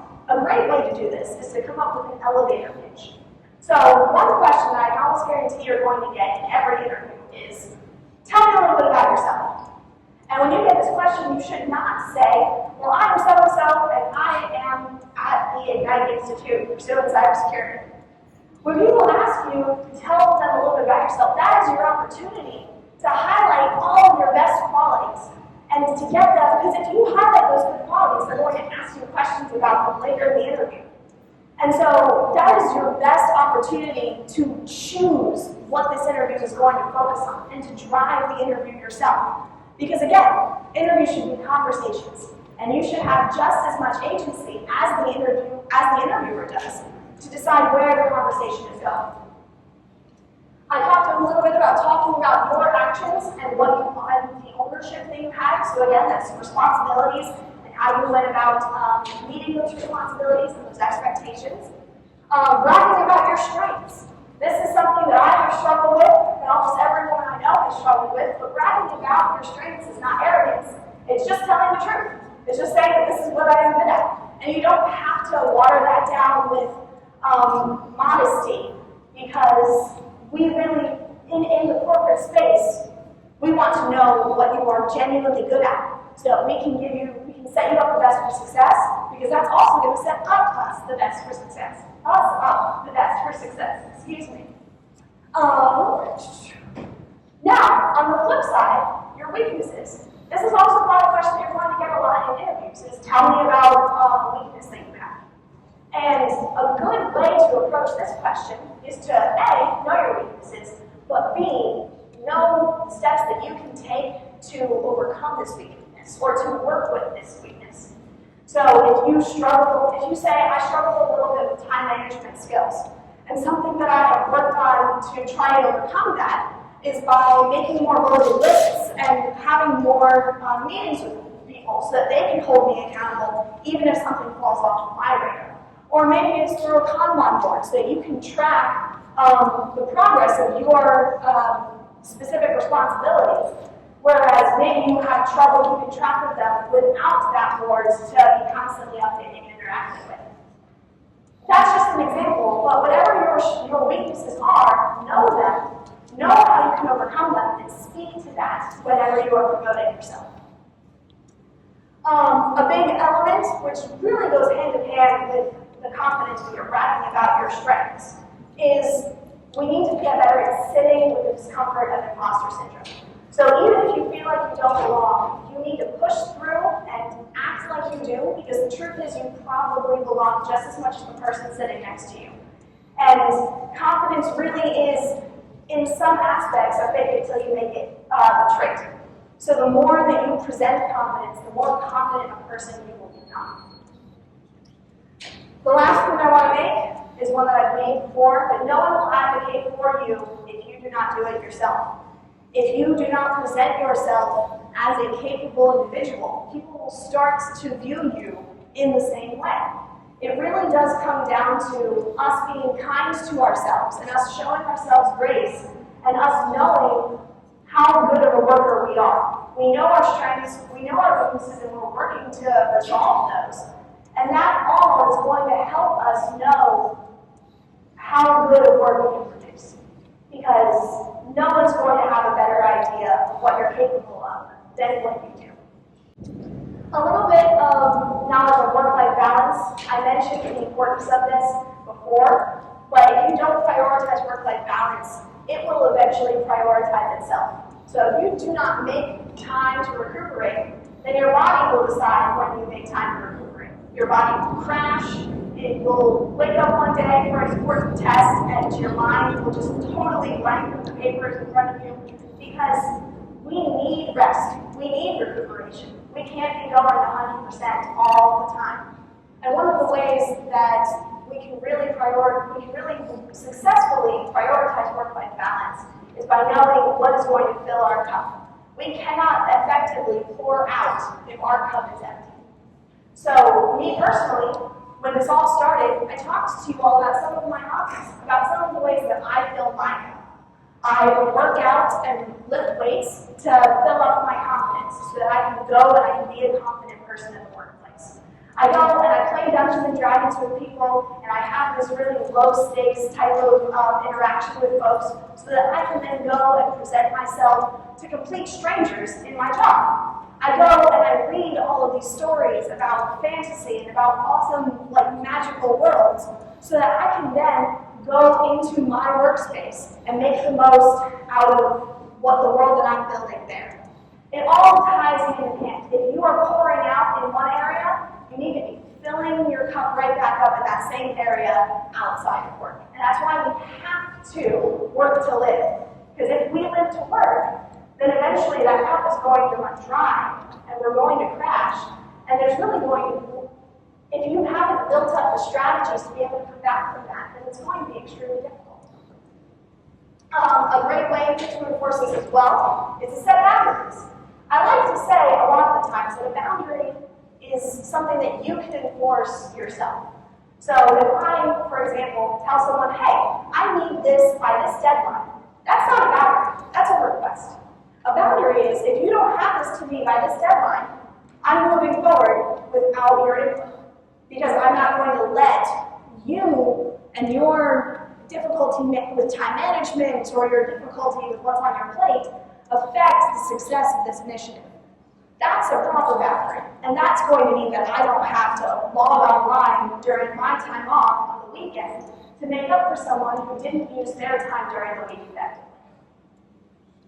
Discipline. Discipline is extremely important. I say all the time, for a long time, I wanted to say, I just need more motivation. I just need more of this. I need to be more motivated to complete this task. But motivation is not always going to be available to us when we need it. And discipline is what I actually needed. Discipline is a routine that I have built. It is the ability to over and over and over again choose to commit to something, even when I'm not super passionate about it or I'm not super motivated to do it. That's the only way that I got into weightlifting in the first place. If I only went to the gym when I was motivated in the beginning, I never would have built up that routine that now I find so unbelievably fulfilling. And then I just gave you an entire slide on different ways that you can advocate for yourself, but this is just as important when it comes to work-life balance. If you're going to set these boundaries, and if you're going to say, this is the amount of work that I'm able to do, and I cannot expand beyond this point, you're going to have to advocate for yourself. You're probably going to come up against someone at some point who wants to try and push your boundaries or push your limits. And maybe you can't fight every battle, but you need to be able to fight some if you really want work-life balance to work out for you. Fun. And this is just to show how important work-life balance is to our generation. So you see two charts here. The one on the top is blocked a little bit by that temperature warning, but it's talking about balancing personal fulfillment and personal growth with the early careers. So that would be myself, all of my guests, all the people from US Bank, really anyone within our generation is an early career. And you see that we are much more interested in balancing personal fulfillment and personal growth than late career individuals are. And even more so than that is the gap between late careers' interest in protecting organization assets and successfully filling an industry expert or thought leader role than what the early careers are pursuing. So right now, the shift to prioritizing work-life balance over the overall success of your position or your company is a shift that's happening more and more every year. So you have more leverage than you think to advocate for work-life balance because the rest of our generation is advocating for it right along with you. All right, that was everything that I had for you all. I wanted to leave some time for questions. Thank you all so much, especially for those who engaged during my presentation. Yes, thank you. Thank you all for being here.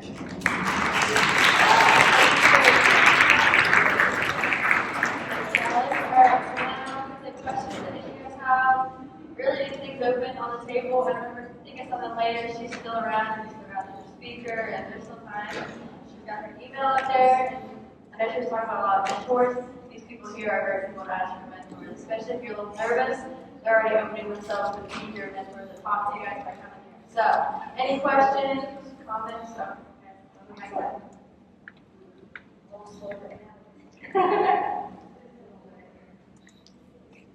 I was going to ask your opinion on AI.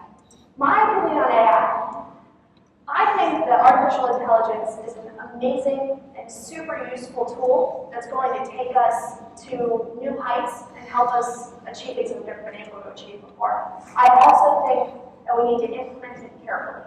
I'm not a fan of the go fast, break things mentality. Some people really are. Some people think that that's the way we're going to make the most progress. But I think that AI has the ability to do quite a bit of damage if we implement it incorrectly. And if we implement it without thinking about how it will affect people. We have to be proactive about how we integrate AI into all of our other operations. For example, just something, I watched this documentary that I can't remember the name of, but it was talking about how the AI behind social media encourages echo chambers. So it drives people to hear people who think the exact same as them, which is not great when it comes to, any radical side of the political spectrum. It also isn't great when you have individuals who are struggling with depression getting more depressing content. It's not great when you have individuals who are struggling with alcoholism to get more ads for alcohol. And that's all something that can be prevented if we incorporate AI carefully and proactively try to think of ways that it could harm people. So that's my opinion. It's kind of like playing both sides of the spectrum. Sometimes makes it feel. So if you aren't entirely sure, but then later you are really sure that you want to pursue cybersecurity, it genuinely is never too late. I mean, we have people entering ISS from different areas of the bank, from completely unrelated fields, at the age of 40 or later. Like, it really is much more flexible than we're led to believe. Excellent question, thank you. Any more questions? Hello. So you listed a few slides back all the different spaces in cybersecurity, and I saw forensics on there. Are you able to elaborate what forensic cybersecurity is? Yes. So cybersecurity, or computer forensics specifically, is what plays into that. And that is a space of the computer field that I don't know a ton about, but I did take one class when I was in NKU. I needed to in order to graduate. And it was very, very interesting. It's essentially any evidence that is left on computer hard drives, or any evidence that might be left behind when someone alters an image. You can tell how an image might have been changed, even if it visibly looks the same, because the data behind it is different. And it's computer forensics. It might become important in a cybersecurity department, such as with the bank. I know we have a couple of people who do deal with forensics.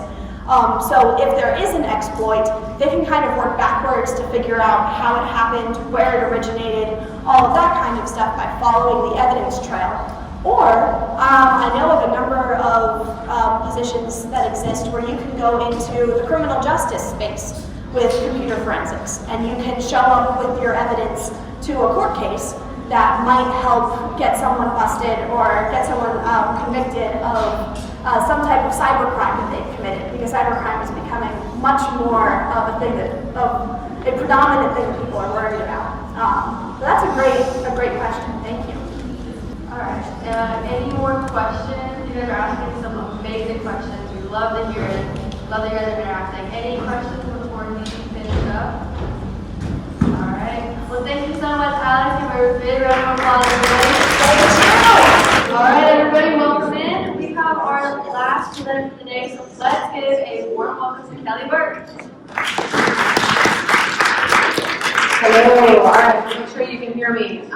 If anybody can't hear me at any point in time, you let me know, but I am typically very loud, typically don't even need a mic, but they gave me one, which I'm gonna find out how good of an idea that was. But glad you all are here. I am excited and honored to be our keynote speaker for today, to be able to talk with you all about empathy and leadership. And as the rest of the gals today have been talking about some great tips when we think about how to excel in a lot of male-dominated fields, how to show up as our authentic selves, how to show up well in different ways. And so now I get to talk to you about some key ways in which we can all show up as leaders and show up as better leaders, show up as great leaders. So you all are already doing you're leaders, right? Like you're here. That's why you're at Ignite. That's how you got here. It's because you are leaders in the things that you do.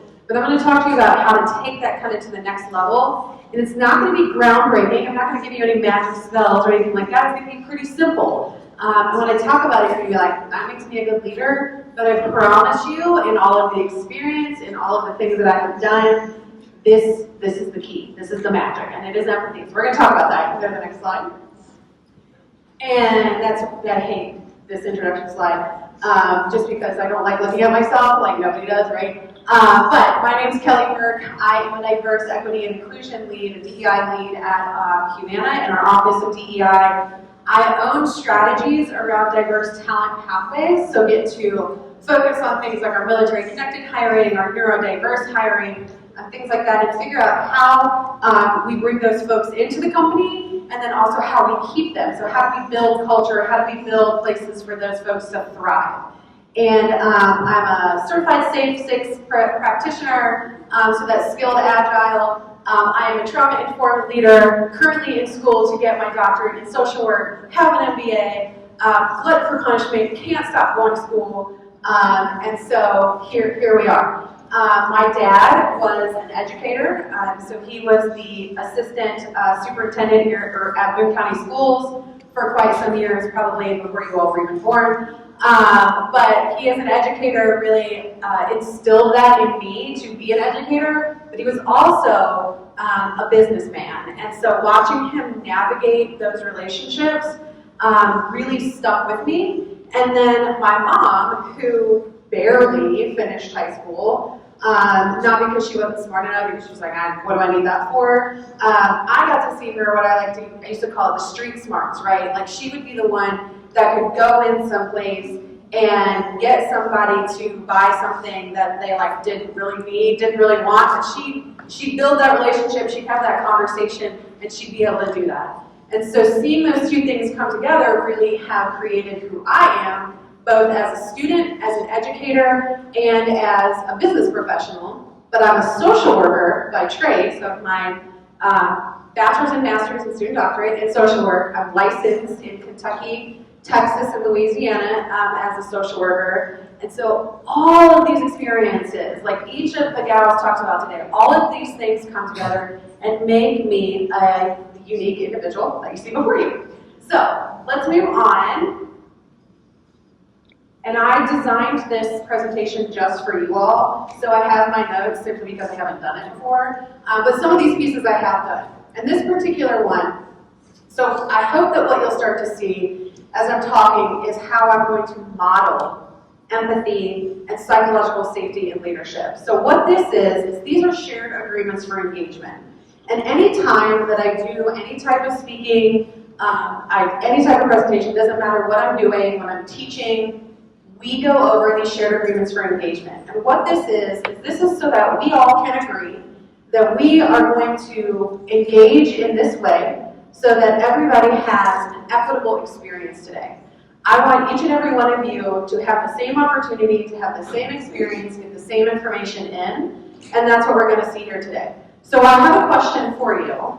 As you read through these, which one's your favorite? Yeah.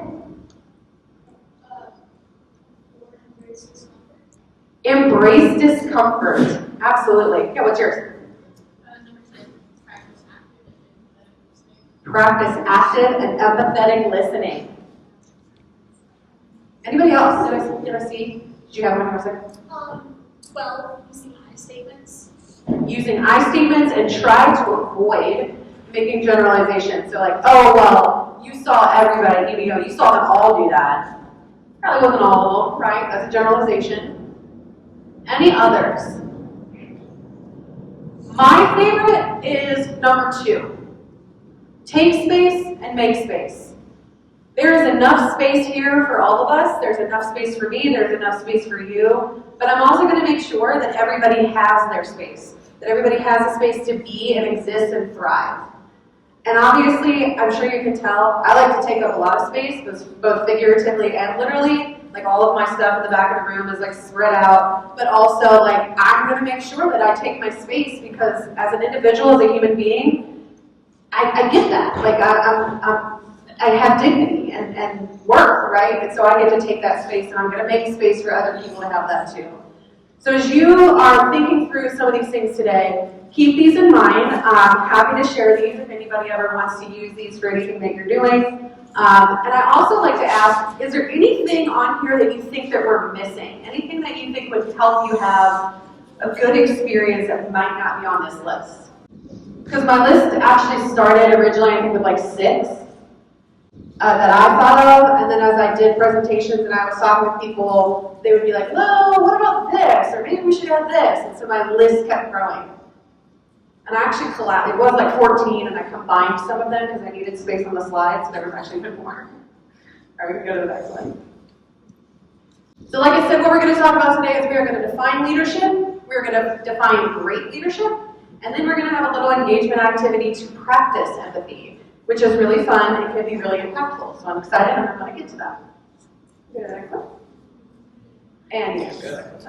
All right, so what is leadership? We're going to pop some pictures up here on the screen. And I want to know what you see. And literally, what do you see? What do you see as these pictures come up? White men. Men.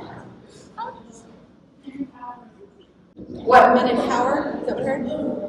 Okay. I think that follows. Yeah, what don't we see? Women. Diversity, maybe we could say. And not just diversity of skin color, but maybe, we're going to assume and we're making generalizations here, I get it, and we're making assumptions, but we're going to assume probably similar socioeconomic status, probably making similar money, similar backgrounds.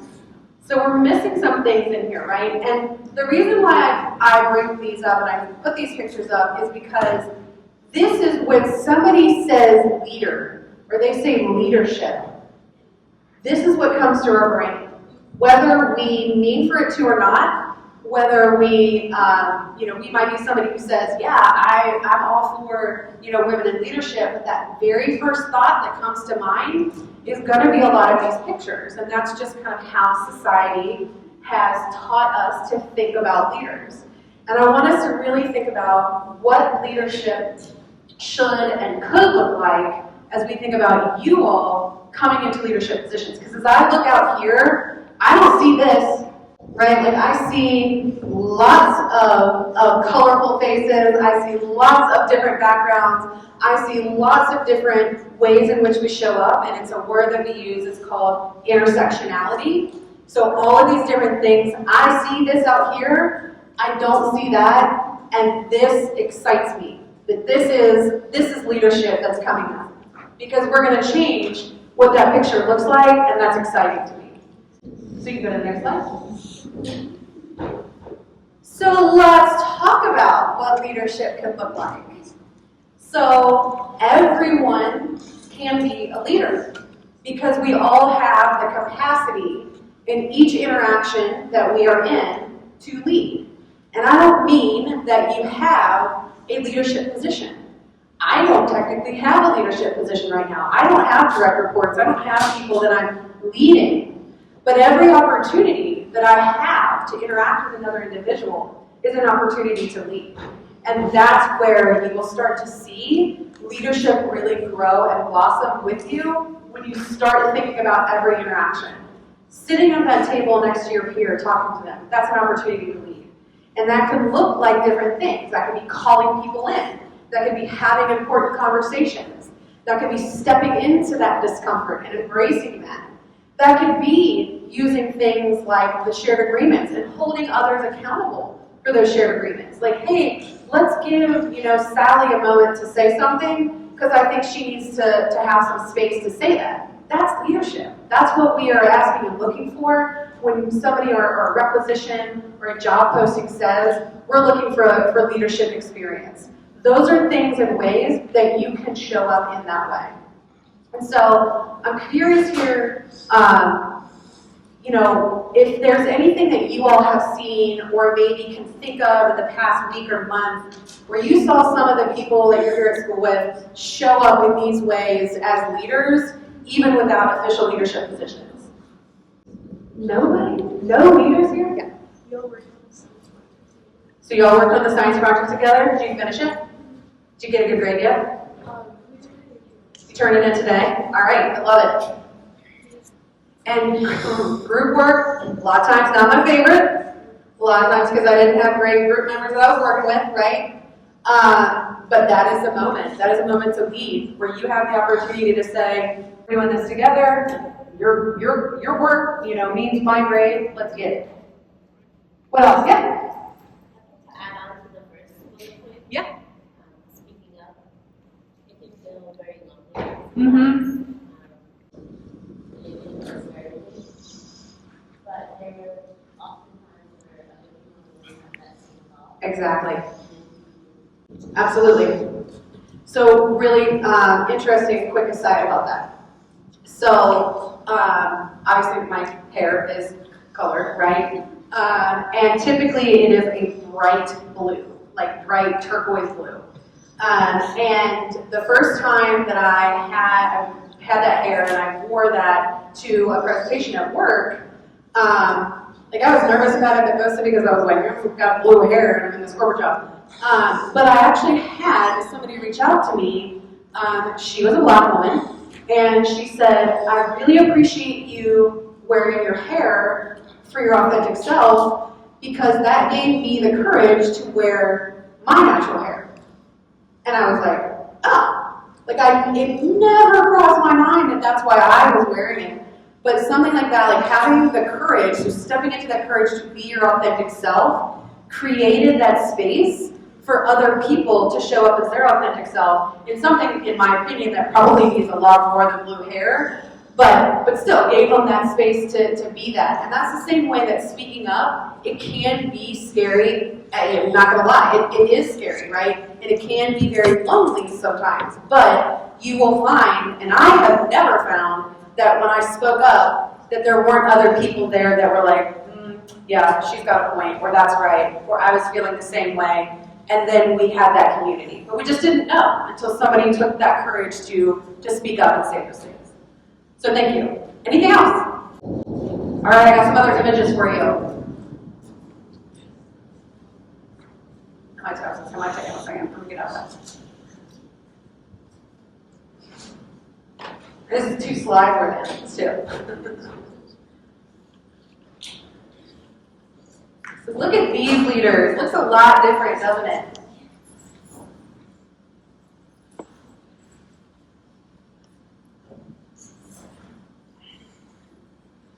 These pictures are from a photo shoot where a group called Lean In went into some factories and some laboratories and things like that and took pictures of folks in leadership positions, just to help paint a much different picture of what leadership is and what leadership can and should look like. And so hopefully you're starting to see maybe yourself reflected in some of these images. So you can go to the next one. All right, so what is great leadership? So now that we kind of have an understanding of what I mean by leadership, and when I use the word leader, what I'm talking about, we're going to talk about what sets apart a great leader. What do you think my answer is going to be?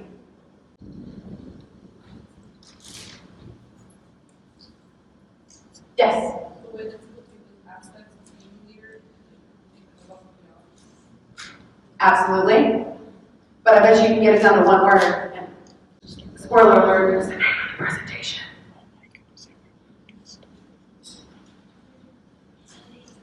Yes. Empathy. Yes. So a little bit of fact, well, it's not even little known at this point because I tell everybody. Musical theater major. That was my first major in college, so I will inadvertently and randomly sing things to you all, and that's okay. Hopefully you'll like it. But you're absolutely right. Empathy is the answer. That is what I have seen both in practice and through research. So remember, I'm a doctoral student. I am doing research all the dang time. And all of that research leads back to empathy. And there's a couple different theories around it. There's one called trauma-informed leadership, which is rooted in empathy. There's things like psychological safety, which is also rooted in empathy. But that's going to be our key differentiator. Let's talk about that right now. So I am going to actually have a very wonderful author, Brene Brown. Hopefully you've heard of her. She is going to explain to us the difference. Because a lot of times the question I get is, what's the, empathy, sympathy, like what is the difference between all of these things? She's going to help explain that. So I'm going to let this video play, hopefully, and because it's a good one, it's funny. After the ad.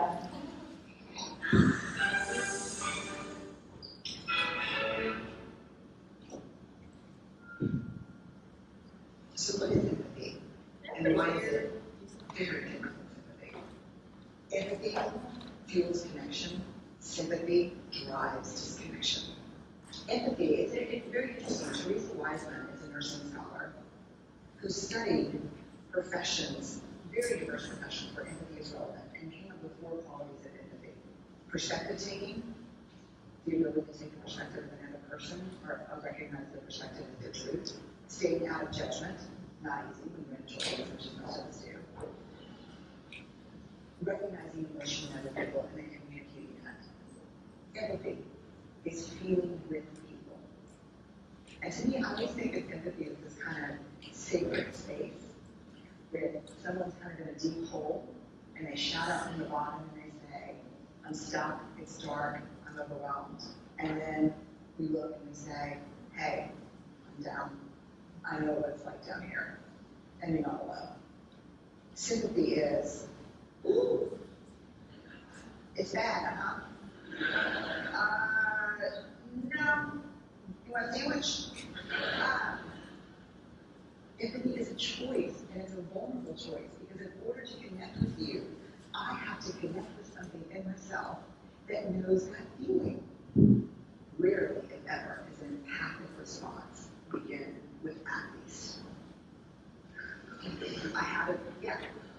And we do it all the time. Because you know what? Someone just shared something with us that's incredibly painful, and we're trying to silver lining it. I don't think that's a verb, but I'm using it as one. We're trying to put the silver lining around it. So, I had a miscarriage. At least you know you can get pregnant. I think my marriage is falling apart. At least you have marriage. John's getting kicked out of school. At least Sarah is an A student. But one of the things we do sometimes in the face of very difficult conversations is we try to make things better. If I share something with you that's very difficult, I'd rather you say, I don't even know what to say right now, I'm just so glad you told me. Because the truth is, rarely can a response make something better. What makes something better is connection.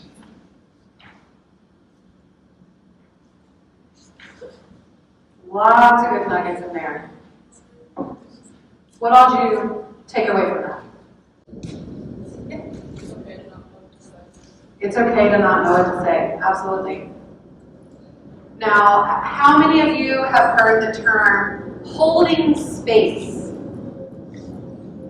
Yeah, I think it got a little bit more airtime with like Cynthia Erivo and Ariana Grande.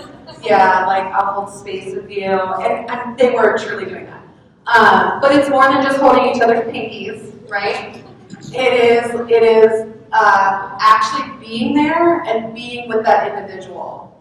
And I know, like for my kids, so I have a 14-year-old, a 12-year-old, and an 8-year-old, and I will ask them when they have something that they're dealing with, do you want me to hold space with you, or do you want solutions? And they get to tell me what they want. Sometimes they just want me to hold space, they just want to vent, they just want to say it out loud. They don't want their darn mom being like, well, you know, if you would have done blah, blah, blah, blah. Because is that really helpful when you're in that space? No, we know it's not. But it's so natural for us to want to go there, especially as adults, as parents, as teachers. We want to fix things because we don't want others to feel whatever way that they're feeling. But that's not the way that life works, right? Like, we have to feel the feelings. We have to be in that space. We're gonna get frustrated. We're gonna get upset. We're gonna be disappointed. And sometimes we just need to be in that space and then give us some time. All right, now I'm ready to solutionize. I'm ready to think about these things. And that's exactly what Renee was talking about. It's just being there with them, right? It's not saying, well, at least you got a good grade on the other thing. Sorry you got a bad grade on this. Or, well, at least you got into that school. You still are frustrated that whatever didn't happen. So keep that in mind too when you're thinking about those individual moments where you have the ability to be a leader, or you're in a leadership position, or whatever it might be, and somebody comes to you and they say, this happened. I just had the worst day ever, and XYZ happened. I'm going to be in so much trouble when I get home. I don't know what to do. At that point in time, most of the time they're just looking for empathy. They just want to know that somebody is there to hold space with them in that moment, and then you can get to that point where you help them solutionize or whatever it might be that they need, but start with empathy, because as Renee said, empathy drives connection. And I think every single one of the gals today have said, we need community. We need each other. We need to be able to come together and have this space with each other. It's the only way that we're going to be able to get through whatever it is that we're going to need to get through. And that can be personally, that can be school, that can be professionally, that can be politically, whatever it is, we are going to need community to be a part of this together and to get through it. And that's where empathy comes in. Any questions about any of that? So empathy is really, it's an understudied aspect of leadership. A lot of times you're not going to hear people talk about empathy in leadership. But I think you're going to start hearing it more and more. We were actually in a panel, or I was in attendance to a panel yesterday for International Women's Day, and it kept coming up. They kept talking about empathy, flexibility, the ability to show up, the ability to hold space. And it was so incredibly refreshing to hear that from people that I feel like, if I would be them when I grow up, like they're big, successful CHO, chief financial, blah, blah, blah. Those are people that I look up to, and they're saying these things that I've been shouting from the rooftops for forever. And so I think we're going to slowly start hearing and seeing more and more of that. And it's going to be folks like you that are going to be demanding this. Like this, we don't treat people in a way that they used to treat people in the business world, or in the marketing, or in manufacturing, or whatever. We are going to be demanding, I am a human being, and I need to be treated as such. And empathy is the way that we do that. That's how we drive connection. That's how we drive it for each other as leaders. Any other questions about that? I want to go on. Is it clicking? Is it making sense? All right. So, here's the biggest thing. The part of your brain that controls and drives the ability to show up with empathy actually doesn't form completely until well into your 20s. And so for most of us sitting in this room, we're not there yet. I'm there a couple times, like twice over, but the rest of you, no, you're not, right? And so if we're saying biologically, it might be a little harder to just immediately show up with empathy, then, okay, Kelly, then how do I do it? Well, I'm going to give you a practical tool, and it's called to get some air. And really, I know you've probably heard maybe parents, other adults say, stop and count to 10, take a big deep breath. We say it a lot of times to little kids, like, you gotta stop. We gotta pause, especially if you've ever seen anything about gentle parenting. That's a big one, right? But this is taking those same concepts and actually putting it into something that doesn't sound, whatever, nerdy. I don't know what to even call it. But this is a good tool to use. It's called Get Some Air. So first, it's going to be to pause and acknowledge awareness, right? Reflect on your own biases. How am I showing up? What do I have in my life that might make me be reacting a certain way? So we're going to be coming against issues that don't align maybe with our own values. You know, somebody might come in and say something that, well, you might think, well, that wasn't the way that I was raised, or that isn't the way that I would show up. And that is your stuff, right? Like, you have to own your stuff. And that's the acknowledging awareness. And it's, you know, also being able to say, just because I'm responding with empathy doesn't mean that I necessarily agree with what they're saying or their decision. As a leader, we don't have to agree, we don't have to even support or be a part of that. But we're showing up with empathy, we're showing up for the other person, and so we're going to say, okay, that's my stuff, this is a decision that you made, but I'm here with you as you process this or whatever it is. I'm going to hold that space with you, give me your opinion, we got it. Right? And so we're going to then look into the I, which is investigate impact. Your biggest tool that you can use is curiosity. Curiosity kills judgment, right? That's how we stay in a space, that's how we stay in a space that is supportive and empathetic. Ask questions. Things like, well, how did you get to that? Help me understand how you got to that. Or what process did you take?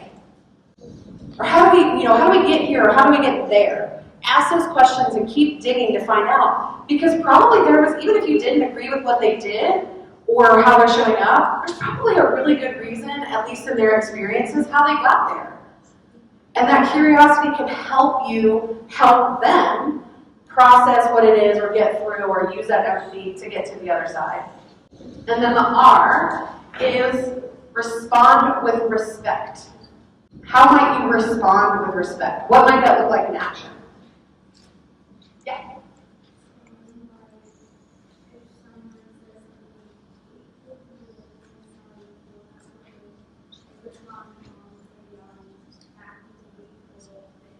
Yeah, no, I like that. So she said, like, if somebody comes with something hateful, that you're not immediately reactionary and coming right back with claws, that you are working to respond with respect, so saying, like, I'm sorry that you feel that way, or whatever that might be. And that's really great. Like, another one, too, so like if I'm up here, I might say, thank you for sharing. I appreciate that feedback. Thank you for giving me that information. My favorite one is, I appreciate that data point. Because it doesn't matter what I'm talking about or who I'm talking to, I can say that. I appreciate that data point. And if it's something I really did appreciate, if I really am going to use it, then I'll use it. If it was something hateful, that's a data point, because now I know that about you. Right? But we're putting that space in there for respect. We're not coming back with those claws. We're being able to stay productive and in the moment and out of that amygdala hijack. Google that one. Anything else? Any other ways that might be a good way to respond with respect? Okay, sorry. It's not necessarily an outward response, but something that I learned is having negative interaction with someone, maybe they're being negative or nasty or rude. A lot of times that has to do with their internal experience. It has nothing to do with you. They probably didn't in that. They're saying what's going on in their mind, on their spirit. So you could understand that for that, a lot of times people have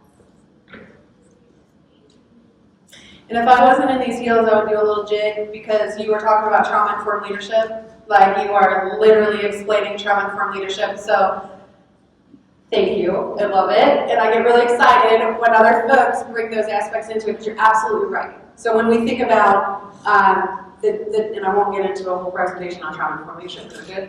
But what it really is like everybody comes with their own crap, right? Like, we all bring our own stuff. And if we come and understand and acknowledge that everybody is coming with their own stuff, and most likely their reaction or their interaction, especially if it's negative, has absolutely nothing to do with you. It really is their own stuff, it's how they show up, it's how they learn. And when you start removing that, like, personal attack portion of it, it can become a lot easier to manage those interactions. So I appreciate that answer. It gets me excited. Yeah. Yeah.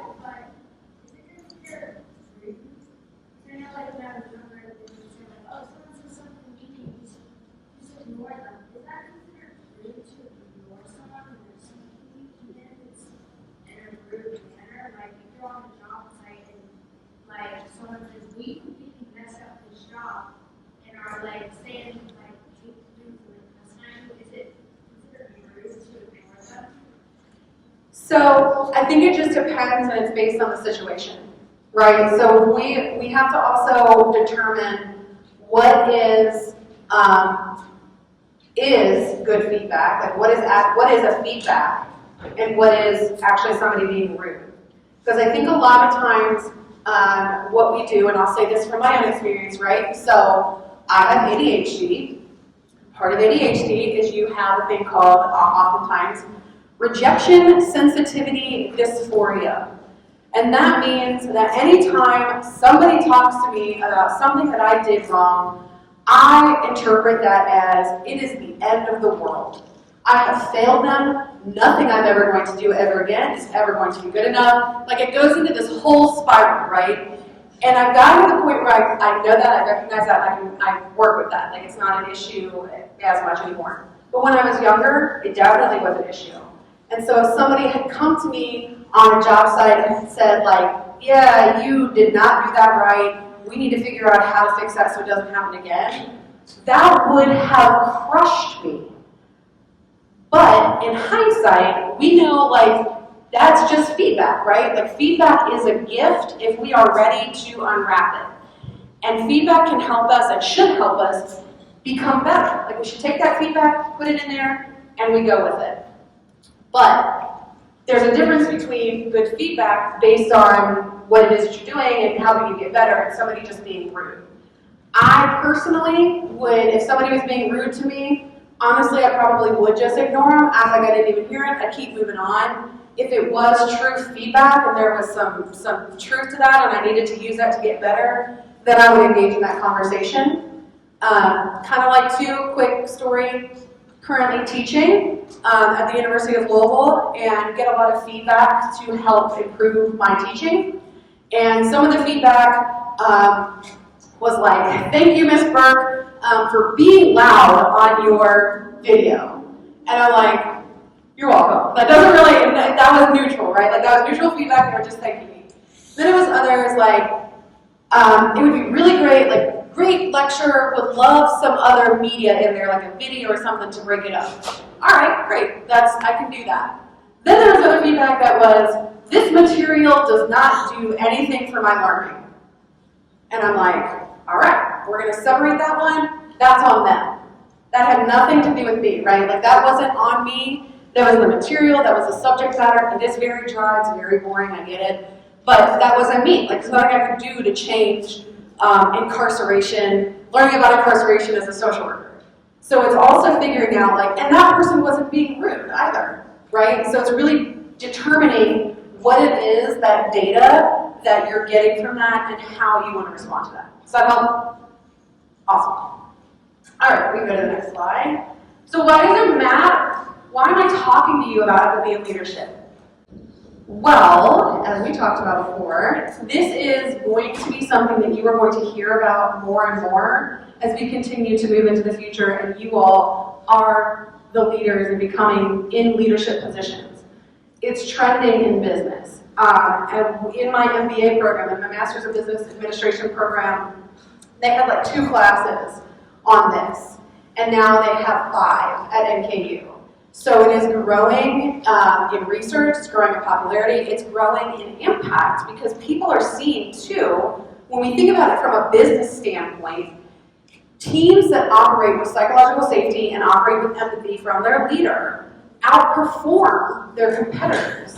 So these businesses are doing better. They're seeing that the ways in which they led before, yeah, they got them to where they were, but they're not going to get them into the future. And now that we're seeing the ways that that empathy impacts business, more and more we're seeing it, and these businesses and these teams are outperforming others.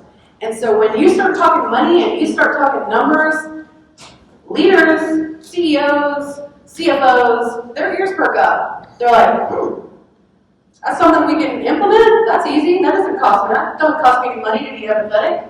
And I get a return on investment? Yes, please. So we're going to be seeing it more and more. It's going to be more relevant, and it works. It makes a difference. And it doesn't really take that much. We just have to operate as good human beings. Right? Like, we just have to be good people. And there we have it. But now, I I want to get into the fun stuff. So you can go to the next one. This is our empathy building activity. And this was, this activity I modified it from an activity that was created by the Safe Zone Project, which they're an LGBTQ+ group that they design a lot of activities and trainings for different things. And so the original activity was very focused on LGBTQ+. I took some of that out, put some other things in, but I like to give them credit where credit's due, right? All of their stuff is free. It is not, it's what they call it, uncopyrighted, so it literally can't be copyrighted. Anybody can have it, anybody can use it. They just like to make sure that their name is getting out there. So now you've seen their name, I've done my due diligence. We'll go to the next slide. Okay.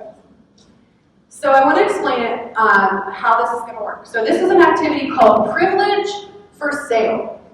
And in this activity, on the next slide, you're going to see some privileges. And so for this activity to work, you have to pretend like you don't have any of these privileges that are up there. Okay, so you have to pretend like you don't have any money right now, your family doesn't have any ways of doing any of these things. Like these privileges, you don't have them. And you're going to have to buy them back from me. So you are going to know how much money that you're going to have based on your last name. And each of those privileges are going to cost, they're going to cost $100. And so some people are going to have more, some people have less.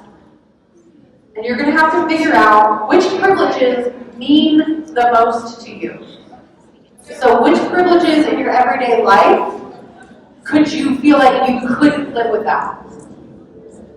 And that's what we're going to do. All right, go to the next slide. Oh, well, hold on. Let's go back to that one really quick. Does everybody have how much you might, if you have pen and paper or notes app on your phone or your computer, jot down based on your last name how much money you have. Does everybody have that jotted down before we go to the privilege slide? I'm going to read them out loud just in case, there's lots. And I'm telling you, I removed some. So there are lots of things that are privileges that we don't think about. But I'm going to read some of them. So number 1, access to health care. Number 2, access to transportation. Knowledge of and access to community resources. So that could be like the library, food pantries, public buses.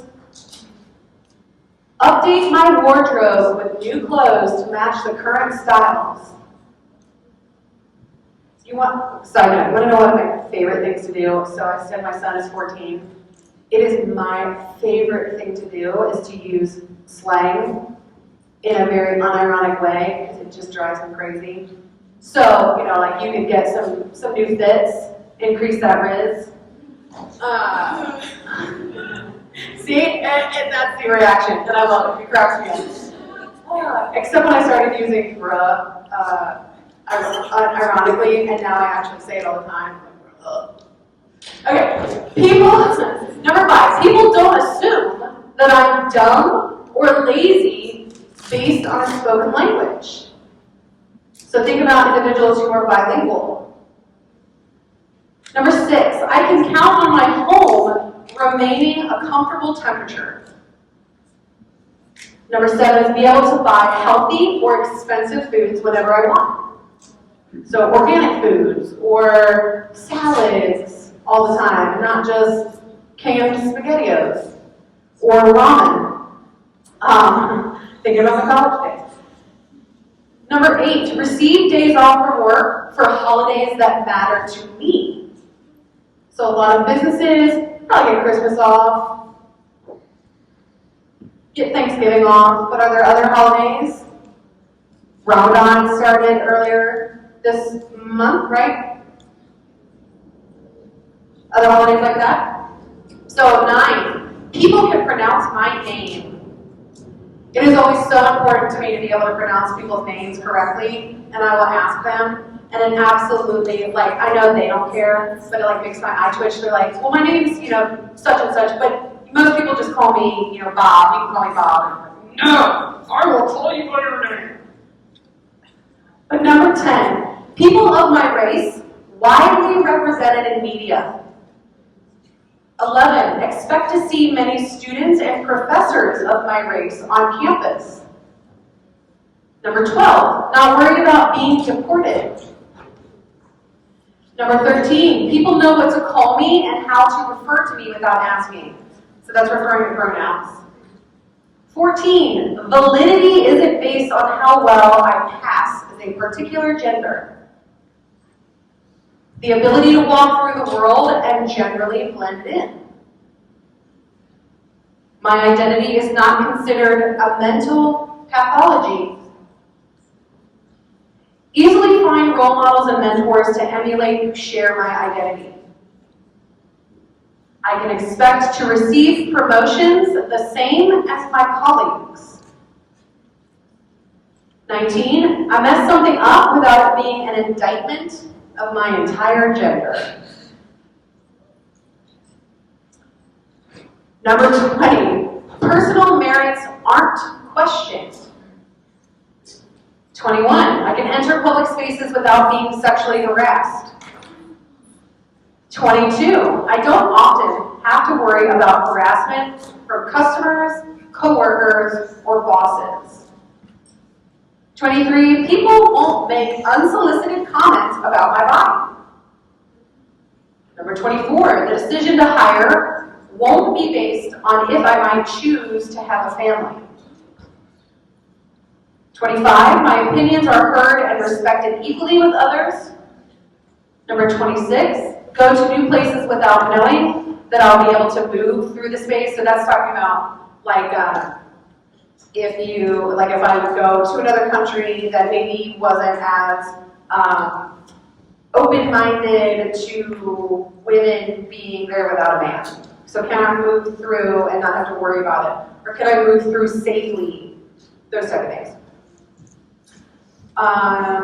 Just lost my place. 27, permitted to rest when unwell. So that was talked about earlier about if we don't make time for ourselves, it will make time for it. It'll make us make time. People believe that my ailments exist, and materials presented to me will be understandable. I will receive accommodations if needed, and then people do not mock my accent, dialect, or language. So how many got to buy all of the privileges that they wanted?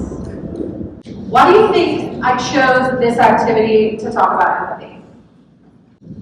Yeah, realize how much you have and others might not.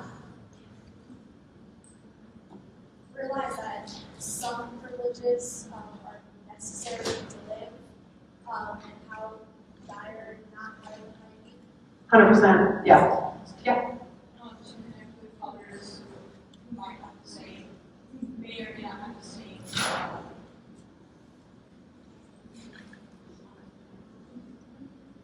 So you're thinking like build community? Yeah. You got it.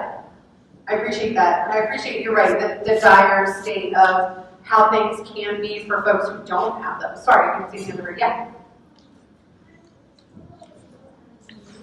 Yes, please. This is open.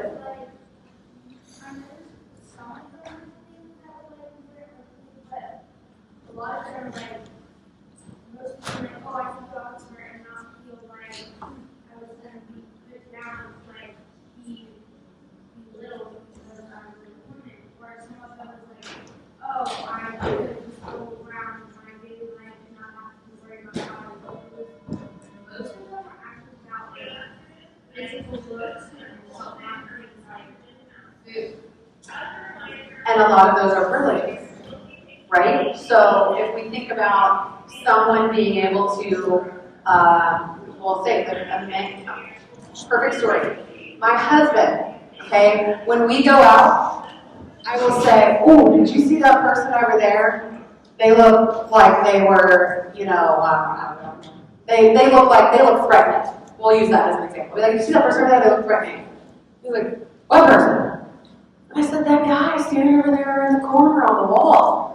He's like, there's a guy standing over in the corner of the wall. Like it's the ability for him that he never had to worry about physical safety as a man.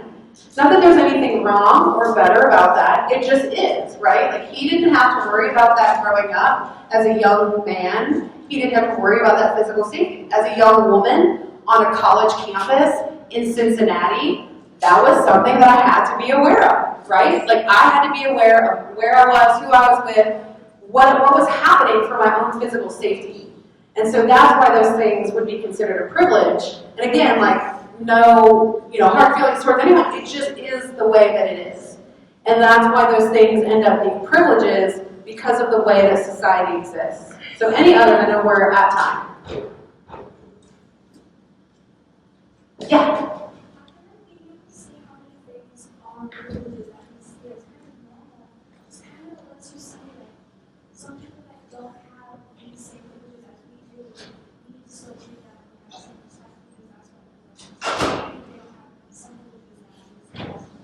Exactly. So knowing and stepping out of our own box to say, like, well, these things might be privileges that can help us build empathy for other people.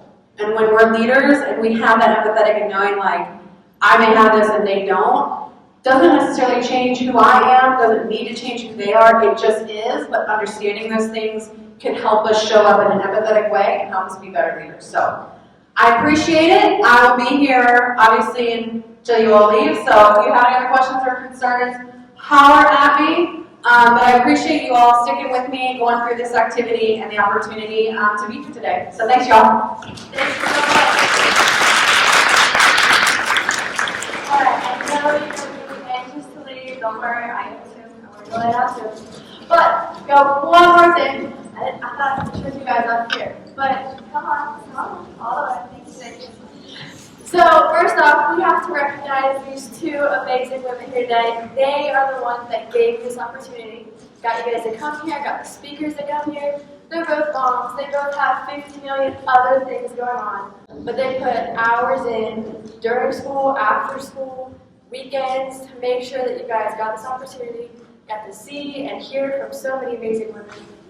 So give them a big round of applause.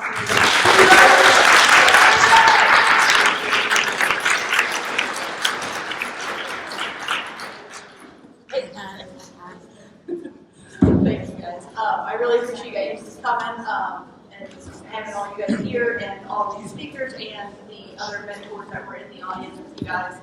I don't know if you know that I am co-founder with my husband of Ignite, from Ignite with Rise Up Academics. So I do help with internships. We meet with the interns and then just have fun with them and try to help them learn and get them through to their senior year. Okay, so for those of you that don't know me, I am Miss Brown. I'm a computer science instructor. Thanks. Yes, I am honored and very proud to be a part of Rise Up. I am the vice president of our committee. We work tirelessly, working to accommodate some of our scholars who are in need of computers. And I have to give a big shout out to Luke Upchurch, who is the other co-founder of Rise Up Academics. They are both working tirelessly to make sure that our seniors are getting wonderful internship opportunities in the STEAM field. So if you could give them a round of applause, that would be fantastic.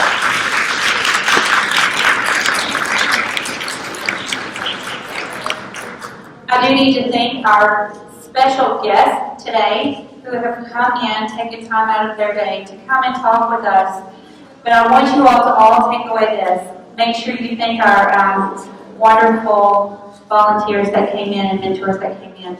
Their journeys are so unique and they are so talented, but their stories and their journeys are so interesting. So, my last words for you are, make sure that you create your own journey. Make sure that you travel that journey, even when the road gets tough, even when there's obstacles. Pick up that obstacle and move it out of the way. Be powerful. And I know that some of my computer science scholars can tell you, stand tall, stand proud, and make yourself a superhero. All right, the journey begins here. Make it beautiful. And we have 2 awards recognizing the big and the today. Whoa. Big round of applause all around. And thank you all for being